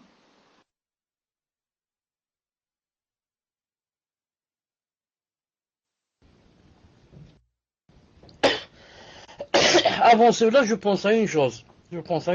Je dis, Inch'Allah Ta'ala, peut-être que, on va ajouter de temps en temps comme ça un autre jour. Par exemple, un lundi, un mardi, comme ça, de temps en temps, spécialement réponse. Pourquoi? Parce qu'il y a beaucoup de personnes qui sont assises avec nous, qui ont des réponses, des questions, qui ne sont pas sur le cours. Et pour ces personnes, c'est très important de connaître la réponse. Donc maintenant, si tu lui réponds seulement sur le cours, et lui il a des problèmes avec son voisin, des problèmes dans le travail, dans la salle, là, dans cela. Donc il pose ces questions. Questions de divorce, etc. Donc on va penser à cela, Inch'Allah Ta'ala, pour voir comment prendre un autre jour par semaine, ou alors comme ça, une fois par exemple tous les 15 jours ou là, pour répondre spécialement à leurs questions. Seulement, il faudrait me faire souvenir de cela, bi'idhnillahi ta'ala. Taïb. Je reviens à la question. Pour l'instant, je n'ai pas entre mes yeux le hadith, qui dit que si quelqu'un jure, on doit le croire. Je n'ai pas dans mes yeux. Si quelqu'un de vous qui est présent avec nous dans la salle se rappelle un hadith comme ça, qu'il nous le dise, ou du moins qu'il nous rappelle son début. S'il y a un hadith, quelqu'un me rappelle, je peux trouver la suite du hadith. Mais pour l'instant, j'essaie de réfléchir à un hadith en ce sens, je ne trouve pas. Pourquoi pas faire par la radio les questions envoyées par email? Je n'ai pas compris ce que ça veut dire cette question. Pourquoi ne pas faire par la radio les questions envoyées par email? Par la radio. Non, ça aussi, c'est une bonne suggestion. Le fait de répondre aux questions qui viennent par mail et qui sont nombreuses, et à laquelle ou auquel, pour l'instant, je ne réponds que très rarement, tellement je suis occupé. C'est bien de répondre comme ça par mail. Non. Ou alors je dis une chose. Est-ce que c'est possible par exemple, est-ce que vous connaissez un programme? Qui, si vous m'envoyez par exemple une question, je peux répondre en audio. Est-ce que vous connaissez un programme pareil? Tu poses une question, je te réponds directement par audio. Certains et certaines, entre parenthèses, qui connaissent mon numéro de téléphone, m'écrivent sur le WhatsApp, voilà. Ils m'écrivent aussi sur le français, ils disent Viber. Sur le Viber, ils m'écrivent aussi. À ceux-là et à celles-là, quand j'ai du temps, je réponds directement par audio. C'est plus facile pour moi. Par audio, directement. Non. Quant à aller au Gmail et écrire comme ça, écrire une lettre pour répondre, c'est vraiment un peu, ça me prend du temps, c'est pour ça que je m'excuse. Mais de temps en temps, je réponds, Inch'Allah ta'ala. Quant au hadith qu'a cité la personne sur Isa alayhi salam, لا تحلفوا بالله ومن حلف بالله فليصدق ومن حلف له بالله فليرضى ومن ومن ومن لم bon, il y a un petit décalage. Tout faire. Est-ce que tu es sûr que le hadith Cheikh Al-Albani l'a authentifié? Est-ce que tu es sûr que tu as dit que Rawa ibn Majabi, voilà, Rawa ibn Majabi Sanad Hassan, ça suffit pas. D'ailleurs, puisque tu l'as cité, je vais voir une seconde dans l'Akhar. Je vais voir, il a dit ومن حلف بالله فليرضى. بس نشوف من حلف بالله فليصدق. يصدق. فليصدق, نعم. فليصدق. Ça, c'est pas يصدق, non. Il a dit quiconque jure par Allah, qu'il soit véridique. C'est pas que, voilà, ça change complètement le sens. Et ça, c'est dans le cas où le hadith est véridique. المهم, quant au hadith de Isa alayhi salam, c'est un hadith authentique. Cheikh Al-Albani a dit authentique, Ibn al-Qayyim l'a cité dans ses livres, il a dit authentique aussi. Qu'est-ce qu'il y a dans ce hadith? Que Jésus, Isa alayhi salam, qu'ils appellent eux Jésus, je dis Jésus parce que j'ai peur que quand je dis Isa, que ceux qui sont francophones ne savent pas ce qu'est Isa. Alors que il est appelé chez eux Jésus, mais son vrai nom c'est Isa alayhi salam. المهم, il a vu quelqu'un en train de voler. Il lui a dit tu voles? Et l'autre qu'a dit la personne, le voleur, je jure par Allah Ta'ala que je ne vole pas. Donc je n'ai pas volé. Alors Isa, qu'est-ce qu'il a dit? Il a dit je crois en Allah Ta'ala puisque tu as juré. Et je dément mes yeux. Je dis mes yeux ont menti. Mes yeux ont menti quand elles t'ont vu en train de jurer. De ce hadith, les savants par exemple que quand on jure par Allah subhanahu wa ta'ala, on doit le croire. Sauf quoi? Sauf si on a des preuves, des preuves convaincantes que cette personne est connue pour être une menteuse, cette personne, et qu'elle est connue comme ça, tout bout de champ, et cette personne est connue, c'est un voleur, par exemple. C'est pour ça que certains, en expliquant le hadith de Isa ici, qu'est-ce qu'ils ont dit? Certains, ils ont dit que la personne, je jure par Allah, que je ne vole pas, peut-être voulait dire que je suis en train de prendre pour toi, il y a Isa, pour toi, c'est un vol. Car je suis en train de prendre une chose qui ne m'appartient pas. Mais en fait, cette chose m'appartient. Comment cela, par exemple? Je donne un exemple. Travailler chez toi. Quand c'est venu le moment de me payer, tu ne m'as pas payé. Donc, combien tu me dois? Tu me dois, par exemple, 500 €. Et maintenant, il y a une chose qui t'appartient. À toi, qui n'a pas voulu me payer. Par exemple, coûte 400 €. Toi, combien tu me dois? Donc, je prends cette chose qui coûte 4 €. J'ai pris mon droit. Toi, en me voyant, qu'est-ce que tu vas dire? Tu vas dire, c'est qui cette personne? Mais subhanahu wa ta'ala, je ne suis pas en train de voler. Pourquoi? Parce que cette chose, c'est comme si je suis en train de prendre mon haqq. Mon haqq. Vous dites qu'il y a des coupures, donc je sors et je reviens, Inch'Allah.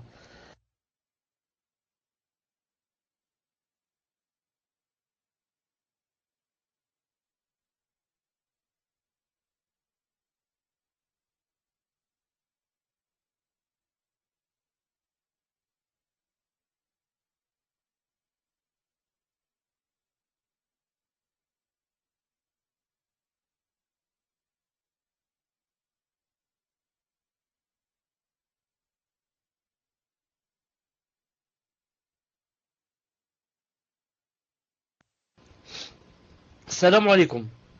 Vous les admins, dites-moi, est-ce que vous avez compris ce que j'ai voulu dire ici? Quand je travaille chez quelqu'un, il ne me paye pas, etc. Vous avez compris? Là, vous n'avez pas compris. Vous avez compris? Naam.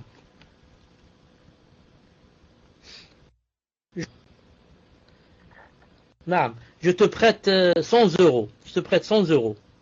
Ensuite, tu nies. Tu dis, tu m'as rien prêté. Vous avez compris? Tu dis, tu m'as rien prêté. Ensuite, je trouve par exemple un cartable qui t'appartient. Et je le prends. Dans le but que quoi? Le cartable coûte par exemple 50 euros. Ou même 100 euros. Malish. Je dis, je le prends. Je le prends comme ça en cachette. Quelqu'un qui me voit, qu'est-ce qu'il va dire? Il va dire, il est en train de voler. Alors que moi, je suis en train de prendre les 100 euros que tu devais me donner, que tu n'as pas voulu me donner. Tu les as niés. Donc je prends le cartable à la place des 100 euros. Les savants ont dit, cette chose, comme ça s'est passé dans le hadith de... voilà, comme ça s'est passé dans le hadith de Isa alayhi salam, la personne qui a pris comme ça une chose et a dit, Wallah, je ne suis pas en train de voler. Les savants ont dit, ce n'est pas permis de faire ainsi. Même si la personne te doit de l'argent et quoi? Et à nier. Tu n'as pas le droit de lui prendre des choses en cachette. Pourquoi? Parce que si les gens vont te voir, ils vont dire que tu es un voleur. Quelle est la preuve? Quelle est la preuve que tu es en train de prendre ton haq? Ensuite, toute personne va voler, prendre des choses et dire, eh oui, parce que moi, cette personne me doit de l'argent et elle ne me les a pas donnés. C'est pour ça que j'ai pris ces choses. Vous avez compris? Non. Ils ont dit, tu ne peux prendre comme ça en cachette que si quoi? Que si, c'est visible. C'est visible, par exemple, devant tout le monde, que vraiment cette personne te devait de l'argent et tout le monde est au courant de cette chose. Ou alors tu as un hadith qui te le permet. Comme la femme qui peut prendre à son mari en cachette parce qu'il ne lui donne pas de l'argent. Comme a fait Hind avec Abu Sufyan. Pourquoi? Le prophète lui a permis, il lui a dit, prends ce qui te suffit, toi et tes enfants, en cachette. Pourquoi? Parce que si jamais, quelqu'un va dire, hop, je t'ai pris, il va dire, en train de quoi? En train de voler ton mari. Il est en train de dormir et toi là, tu as ta main dans son manteau en train de lui prendre l'argent. Mais on va te couper ta main. Les savants ont dit, non, on ne peut pas. Pourquoi? Parce qu'elle peut dire, non. Elle peut dire, justement, c'est mon droit. Il doit dépenser pour moi, il ne le fait pas. Et dans ce cas, je prends. D'après le hadith de Hind, qui a dit que c'est permis. C'est pour ça que les savants, que disent les savants? Regardez, ça va peut-être vous étonner. Ils disent, si jamais la femme vole son mari, on lui coupe pas la main. Si l'homme vole sa femme, on lui coupe la main. Si ça remplit les conditions, c'est-à-dire plus de 1,25 grammes d'or. Pourquoi? Pour la femme, non, et l'homme, si. On lui coupe. La femme, car elle a quoi? Elle a ce qu'on appelle une interprétation. Des shubha. On peut dire que, voilà, elle va dire, mon mari ne me donne pas ce qu'il faut le nécessaire, et le hadith de Hind a dit que je dois prendre. Quant à l'homme, il ne peut pas dire, ma femme ne me donne pas le nécessaire, ma femme ne dépense pas pour moi, donc je vole, je lui prends de l'argent. On lui dit, non, il n'y a pas de hadith comme ça. Il y a le hadith pour la femme qui peut prendre de son époux. Il n'y a pas pour l'époux qui peut prendre son épouse. Naam. Alors attention aux frères qui volent leurs femmes, sinon on va vous couper vos mains et on va nous les envoyer ici en Algérie par un avion spécial qui va m'envoyer toutes les mains des frères.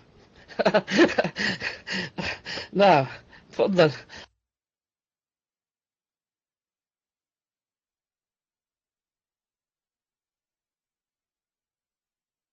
Barakallahu fikum, cher.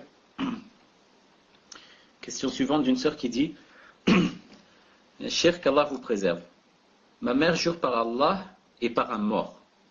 Et si on lui dit que c'est haram, elle nous dit de nous taire, car il peut nous faire du mal. Toutes les dures épreuves qui nous arrivent, elle le met sur le compte de ce mort. Que faire, cher, pour la raisonner? Barakallahu fikum, cher. Elle vous dit, ma mère écoute le cours, Donc, Cheikh, pouvez-vous lui donner un conseil? Et si possible en arabe, Cheikh. Donc, je pense l'arabe courant, Cheikh, pas l'arabe littéraire.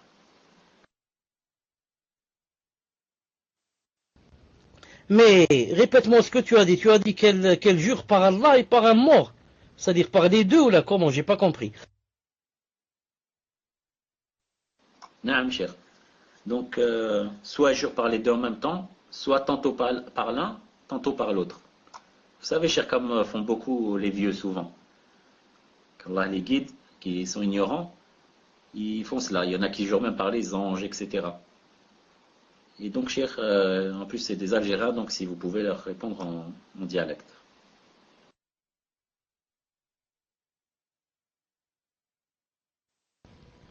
Je dis en dialecte. Bismillah ar-Rahman ar-Rahim. والصلاة والسلام على أشرف المرسلين. كل واحد ولا كل وحدة اللي يحلف وكي يحلف بغير الله. يحلف كاش إنسان ولا بالميت ولا يحلف بالكعبة ولا يحلف بالسماوات ولا براس يمة ولا براس بابا ولا كل إنسان يحلف بغير الله واش دار؟ شرك بالله سبحانه وتعالى. كما في الحديث من حلف بغير الله فقد كفر أو أشرك. هكذا قال الرسول صلى الله عليه وسلم. والإنسان اللي شرك بالله واش يحب يقول؟ يحب يقول إذا مات وما تابش من هذا الشرك يعني دار حاجة خطيرة جدا جدا جدا. الله تعالى قال في القرآن إن الله لا يغفر أن يشرك به ويغفر ما دون ذلك لمن يشاء. الله سبحانه وتعالى يغفر كل حاجة غير الشرك. اللي يشرب شراب يزنا يغفر له، اللي يسرق يغفر له إذا تاب. أما بصح إذا شرك ومات هكذاك أعوذ بالله مات في خطر عظيم. نعم. ولهذا أنا ننصح أختي إلى تسمع فيا يعني تندم على واش دارت وتتوب إلى الله وتعزم بلي ما زيدش تدير، ما زيدش تعاود هذا الأمر. لماذا؟ لأن أمر خطير جدا جدا يمس جناب التوحيد. كيفاش نطلقني نخليه ونروح نحلف بحاجة أخرى؟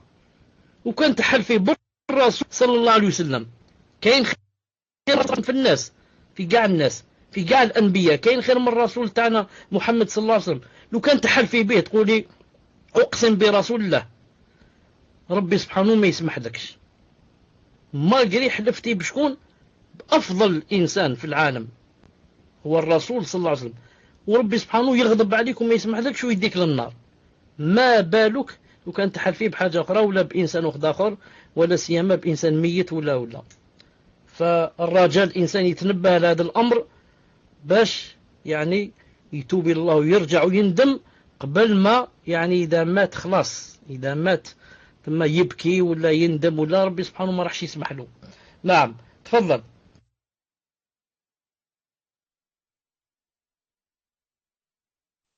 Barakallahu fikum, Cheikh.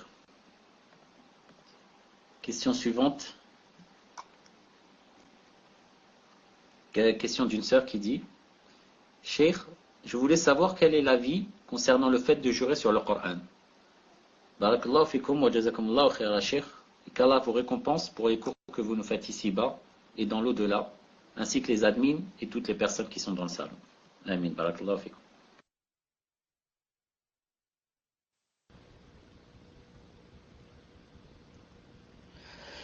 لو حديث tout à l'heure الشيخ الألباني يدو authentique dans إرواء الغالي صحيح ابن ماجه.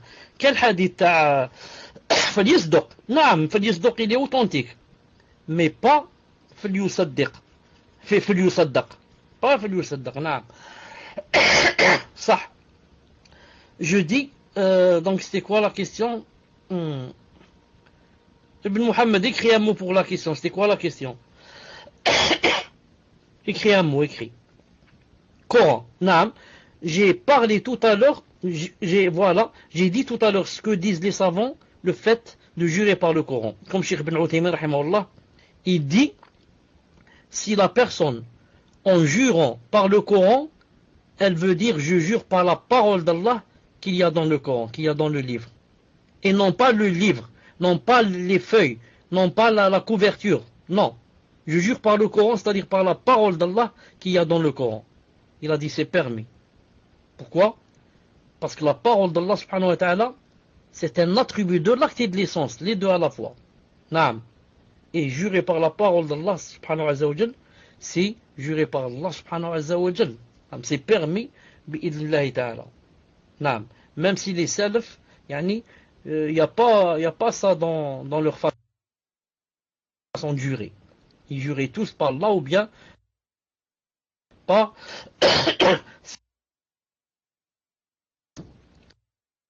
Mais malgré cela, jurer par le Coran, c'est permis. Là, tu leur jures par le Coran, ils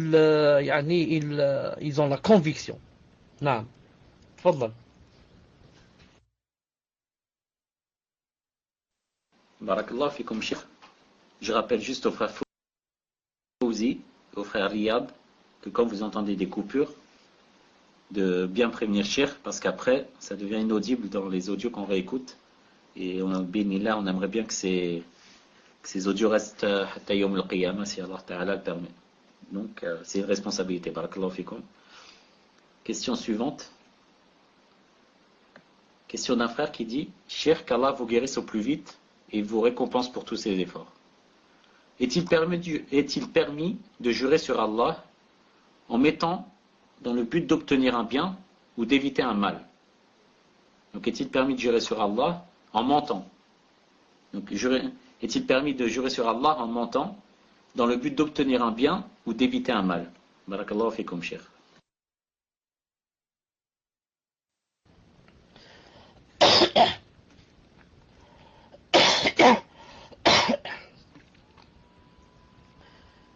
Ibn Hazm, rahimahullah, a dit, et Ibn Hazm al-Asqalani l'a quoi? L'a fortifié. Il a dit, c'est vrai ce qu'il a dit. Naam. Et je pense que Cheikh rahimahullah, dans un de ses livres, que si, par exemple, une personne, court derrière une personne avec un couteau à la main, court derrière une personne. Et cette personne, ouvre la porte, par exemple, disons de ta maison, et rentre à l'intérieur. Et se cache. Ou bien tu as un magasin, c'est mieux. Tu as un magasin, et la personne, avec un couteau, court derrière une personne, et la personne qui s'est sauvée, rentre, chez toi, dans ton magasin, et se cache derrière le comptoir. Et l'autre, la première personne, rentre avec le couteau, et dit, est-ce que la personne est là? Est-ce que celle qui vient de rentrer est là? Tu lui dis, non, elle n'est pas là. Il te dit, jure par Allah. Il a dit, tu jures par Allah. Tu dis, je jure par Allah qu'elle n'est pas là. Ibn Hazm, rahimahullah, a dit que si tu jures dans une situation pareille, tu n'as fait aucun péché. Et si tu ne jures pas, il a dit comme ça, et si tu ne jures pas, ou alors tu lui dis, la personne est là, il a dit, tu es devenu pervers. Fasiq. Il a dit pourquoi? Il a dit, tu as aidé une personne à tuer une autre personne croyante, musulmane. Tu as été la cause de la personne, qu'elle soit morte à cause de toi. Alors que tu aurais pu lui jurer qu'elle n'était pas là, juste pour refouler le mal, et pour qu'elle soit pas, quoi? Pour qu'elle se tue. Il a dit, voilà, les savants disent, ici tu as juré dans la contrainte. Tu as juré dans la contrainte. Et tu as juré pour sauver une nafs. Tu as sauvé une âme. Mais les cas où on peut sont des cas vraiment restreints. Vraiment restreints. Ce n'est pas, comme m'a posé ici la question, juste pour attirer un bien et pour refouler un mal. Donc pour attirer n'importe quel bien, je veux jurer par Allah Ta'ala en montant juste pour acheter quelque chose et pour me marier, pour je ne sais pas quoi.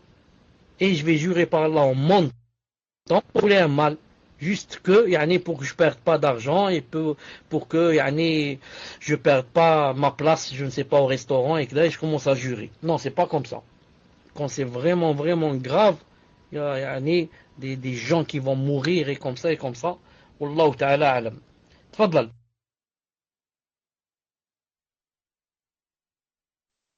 Barakallahu fikum, Cheikh. Question suivante d'une sœur qui dit: Cheikh, je n'ai pas compris la partie dans laquelle vous parliez du fait qu'il est mieux de jurer par Allah avec un mensonge que de dire une vérité en jurant par la Mecque. Qu'englobe le tawhid dans cela, cher? Est-ce que c'est valable pour d'autres actes? Qu'Allah vous récompense, cher, et récompense votre mère qui vous a mis au monde. Barakallahu fik, répète la question à partir du mot la Mecque. Jusqu'au mot la Mecque, j'ai compris. Après, qu'est-ce que tu as dit après la Mecque? Elle demande qu'englobe le tawhid dans cela. Est-ce que ça compte pour d'autres actes, cher? Je n'ai pas compris sa phrase, qu'englobe le tawhid. Est-ce qu'elle veut dire par là, où est le tawhid? Et je n'ai pas compris la deuxième, aussi la fin, yani, quand elle a dit les actes, etc. Est-ce que j'ai pas compris ça? Est-ce que tu peux m'expliquer toi si tu as compris? Tfadal. Je vous avoue que j'ai pas bien compris. Donc si, Akhi Fawzi, si tu peux demander des précisions. En attendant, je vous pose la question suivante, cher. La question d'un frère qui rejoint un peu la question précédente qui dit: Ya cher, hafizakumullah, je connais certaines personnes qui s'amusent à jurer par Allah uniquement pour se sauver de certaines situations. Les situations qui ne sont pas en leur faveur et pour cacher la vérité, subhanallah. Wallahu al-musta'an. Conseillez-nous l'attitude à avoir avec eux, comment se comporter avec eux, car parfois nous savons que c'est faux. Jazakumullahu khayra, cher.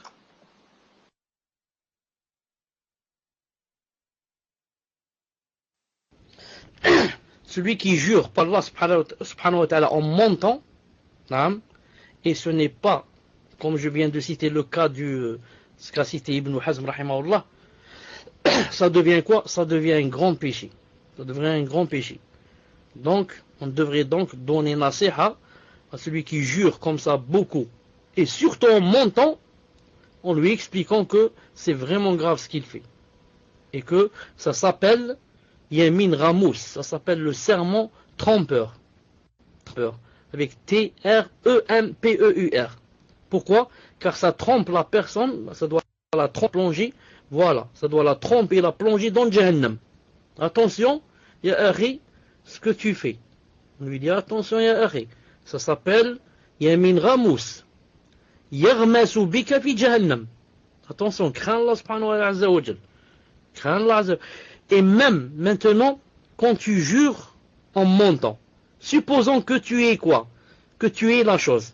Tu as juré, les gens t'ont cru et t'ont donné la chose. Qu'est-ce que tu crois que Allah Ta'ala va te faire la bénédiction? Allah Ta'ala va t'enlever la bénédiction de cette chose. Tu vas la prendre pour rien. Elle va partir de tes mains. Tu ne vas pas en profiter avec. Elle va se renverser contre toi, cette chose que tu as pris. Elle va te faire rentrer à l'hôpital. Et peut-être même elle va te faire rentrer à la tombe, dans ta tombe. Alors crains Allah subhanahu wa ta'ala. Naam. Fadlan.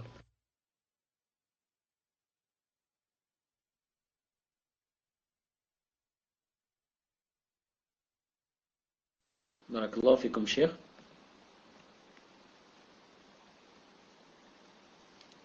Question suivante, cher. Je voudrais savoir, des fois je jure par Allah sans que je sache que je l'ai fait. C'est à la fin, par exemple. Je dis, il ne faut pas que je dorme après le Fajr, et je jure sans que je m'en rende compte. Et je dors. Et là, j'ai des waswas, et je me pose des questions. Est-ce que j'ai juré ainsi, cher? Barakallahu fikum, de m'éclairer, cher. Et aussi, cher, quand on parle et on jure. Parce que la personne ne nous croit pas, même si c'est des choses inutiles. Est-ce que cela rentre dans le manque de respect envers notre Seigneur? Barakallahu fikum, cher.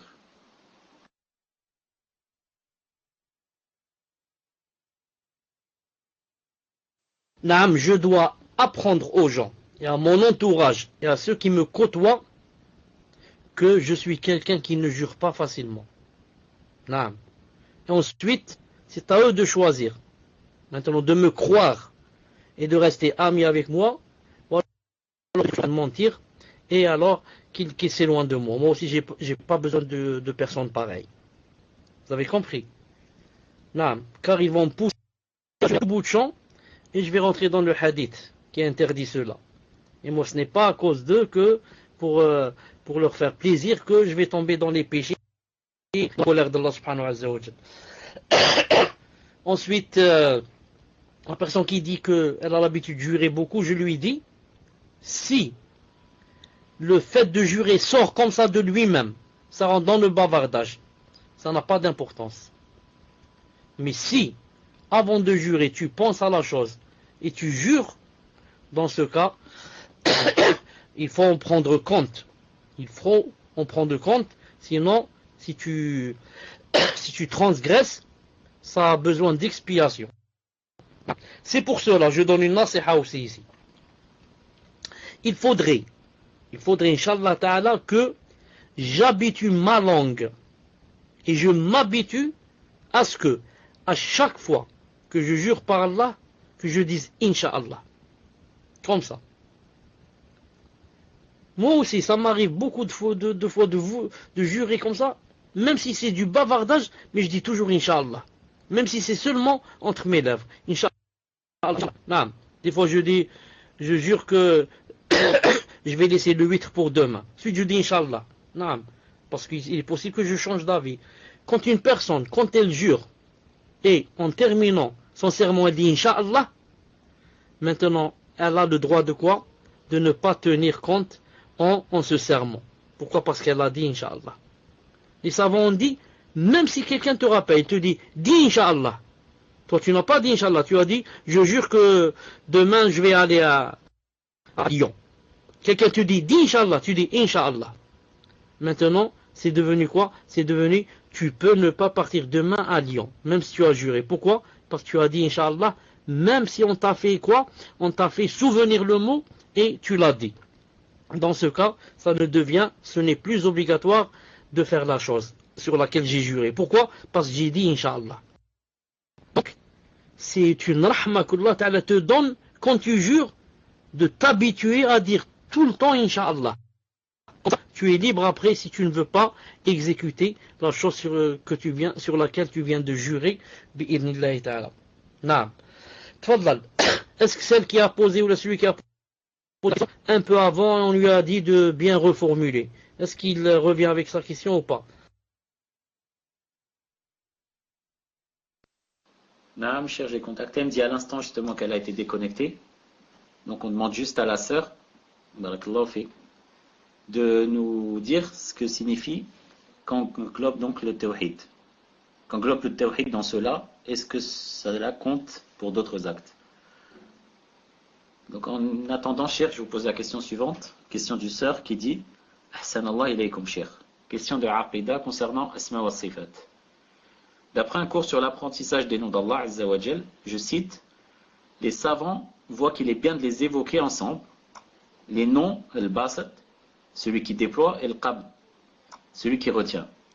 Car l'intégralité de la puissance divine est en les évoquant ensemble. Car il y a dans les noms d'Allah Azza wa Jal certains noms comme al-Mu'akhir, celui qui fait reculer, et al-Muqaddim, celui qui fait avancer. Faut-il faire l'analogie pour tous les noms étant employés seuls, qui peuvent avoir un sens péjoratif, ou cette règle s'applique uniquement à certains noms? Barakallahu fait comme cher de m'éclairer.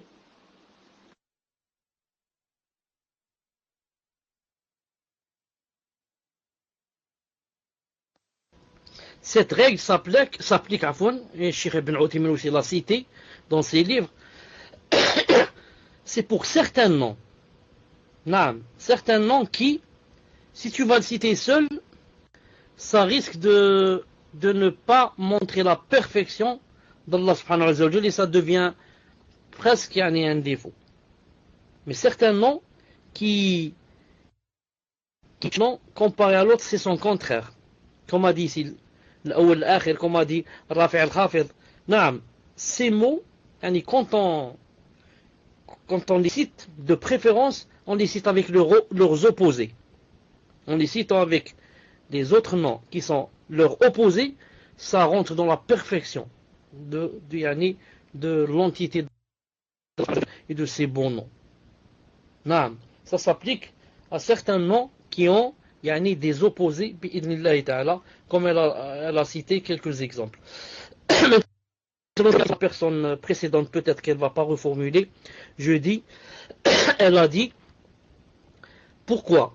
Elle a dit, comment se fait-il que jurer, yani avec Allah en mentant, yani c'est mieux que jurer par autre que Allah subhanahu wa ta'ala en étant véridique. Je dis, premièrement, ça ce n'est pas, voilà, tfadlal, le micro, tfadlal.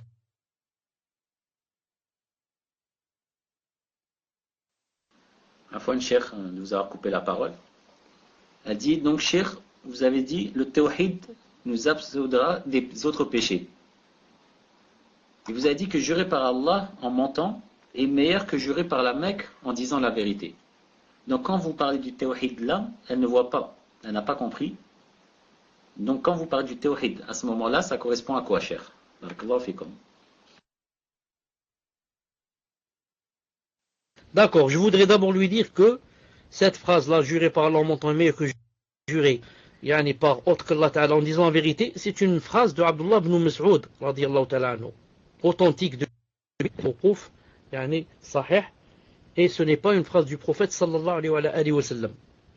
Mais ce qu'il a voulu dire ici est clair et compatible avec quoi? Avec yani la sharia. Quand on jure par Allah subhanahu wa ta'ala, naam, jurer par Allah, c'est du shirk ou là c'est du tawhid? C'est du tawhid. Jurer par Allah, ce n'est pas du shirk. Quand je jure par Allah, j'ai fait du tawhid. Maintenant, même s'il mentit, c'est pas chose facile, c'est grave. Mais le tawhid, qui est le fait de jurer avec Allah subhanahu wa ta'ala, yani, efface le péché. Efface le péché. Pourquoi? Parce que j'ai fait un tawhid, en jurant avec Allah subhanahu wa ta'ala. Quant à l'autre, qu'est-ce qu'il a fait? Il a fait du shirk, en jurant par autre qu'Allah, et a voulu faire une hasana en disant la vérité. A voulu faire une bonne action en disant la vérité. Mais on lui dit quoi? On lui dit le shirk annule les bonnes actions. Toi, quand tu fais du shirk, à quoi ça sert de faire les bonnes actions? Puisque le shirk annule les bonnes actions. Quand tu as juré par Allah, même si tu as menti, bon, c'est grave, c'est pas bien, c'est un péché, un grand péché, mais au moins tu as fait le tawhid. Au moins tu as fait le tawhid de quoi? De jurer par Allah. Donc je suis mieux que toi, qui a juré par autre qu'Allah, zama, véridique dans son serment. Je te dis, tu te trompes. Tu as fait d'abord le shirk en jurant par autre qu'Allah. À quoi ça sert? Voilà, Inch'Allah, c'est très clair et compatible avec yani, la sharia bi'idna ta'ala. Grand mal. Pousser le grand mal en faisant un petit mal. Je pousse le grand mal qui est le shirk en faisant un petit mal qui est quoi? Qui est mentir. Mais alhamdoulilah, j'ai fait le Fadlal.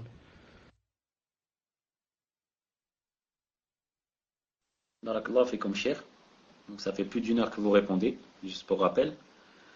Question d'une sœur qui dit, cher, jurer sous l'effet de la colère, par exemple, se disputer avec une personne et dire Wallahi que je ne t'aiderai pas à faire cela.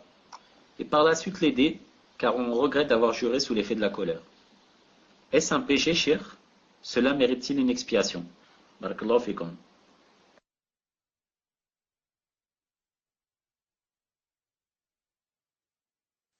Il y a deux questions ici. Est-ce un péché et est-ce que ça mérite une expiation? Est-ce un péché? En fait, ça n'a pas lieu d'y être. Pourquoi? Parce que jurer par Allah, ce n'est pas un péché. Ça devient un péché quand je jure, yani, à tout bout de champ, là je jure pour mentir, etc. Mais si j'ai juré par Allah, si quelqu'un jure par Allah quand il veut jurer, ce n'est pas un péché. El-Muhim. Maintenant, elle dit, est-ce que ça demande une expiation ou pas? Je dis, on va voir dans quelle colère était la personne. La colère se divise comme dit Cheikh Ibn Uthaymin, en trois sortes. Et les autres savants disent en deux sortes. Si on va prendre de trois sortes, on va dire la grande colère est au milieu. La moyenne colère est tout à fait en bas. la petite colère. Si on va prendre d'après les autres savants, deux sortes. La grande colère et la petite colère.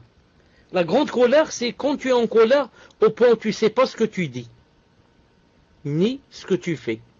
J'ai vraiment perdu la raison.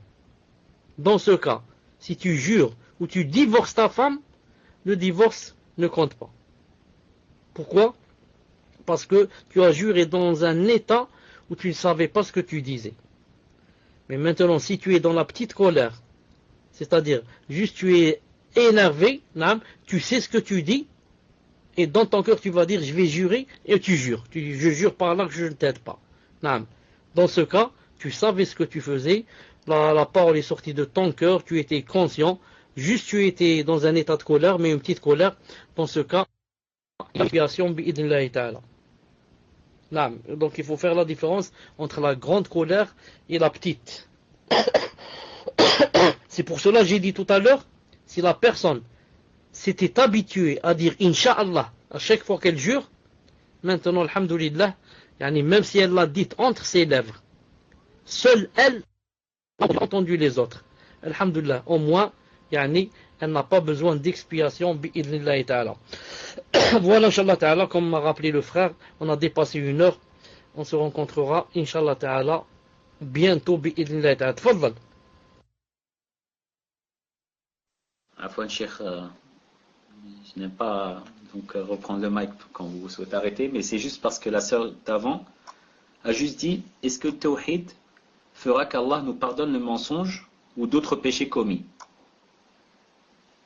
Donc, si vous pouvez répondre à ça, Cheikh. Et donc comme ça, toutes les questions sur le cours ont été traitées. Le tawhid fait que la personne, ou alhamdulillah, si elle va mourir, même si elle n'a pas fait de repentir, pour avoir fait des fautes, pour avoir bu l'alcool, volé, ceci, cela, les calomnies, ceci, cela, sa finalité sera au paradis. Voilà l'avantage du tawhid. Si tu meurs en tant que muwahid, alhamdulillah, ta fin sera un jour au paradis. Il va y avoir un jour où tu vas aller au paradis. Contrairement à celui qui est mort sur le shirk. Surtout s'il a fait le grand shirk. Celui-là, il sera éternellement en enfer. A'udhu billah. Mais le muwahid, même s'il a fait la zina, ceci, cela, il est mort sur le tawhid. Alhamdulillah. Même si Allah Ta'ala ne lui pardonne pas ses péchés, ça veut dire qu'il passera par l'enfer. Mais finalité, un de ces jours où, alhamdulillah, il rentrera au paradis. Et ça, c'est une grande ni'ma, bi'idnillahi ta'ala. Même si tu vas en enfer, je vais en enfer à cause des fautes que j'ai fait, beaucoup de fautes. Et Allah ne m'a pas pardonné, malish. Personne n'a le droit de forcer Allah Ta'ala ce qu'il pardonne. Personne ne peut. J'accepte. Mais alhamdulillah, il y a un jour où je vais aller au paradis. Tandis que l'autre, le mushrik, il n'ira jamais au paradis. Ça, c'est vraiment grave et c'est une énorme différence bi'idnillahi ta'ala. Subhanak Allahumma bihamdik, ashhadu an la ilaha illa ant, astaghfiruka wa atubu ilayk. Assalamu alaikum wa rahmatullahi wa barakatuh.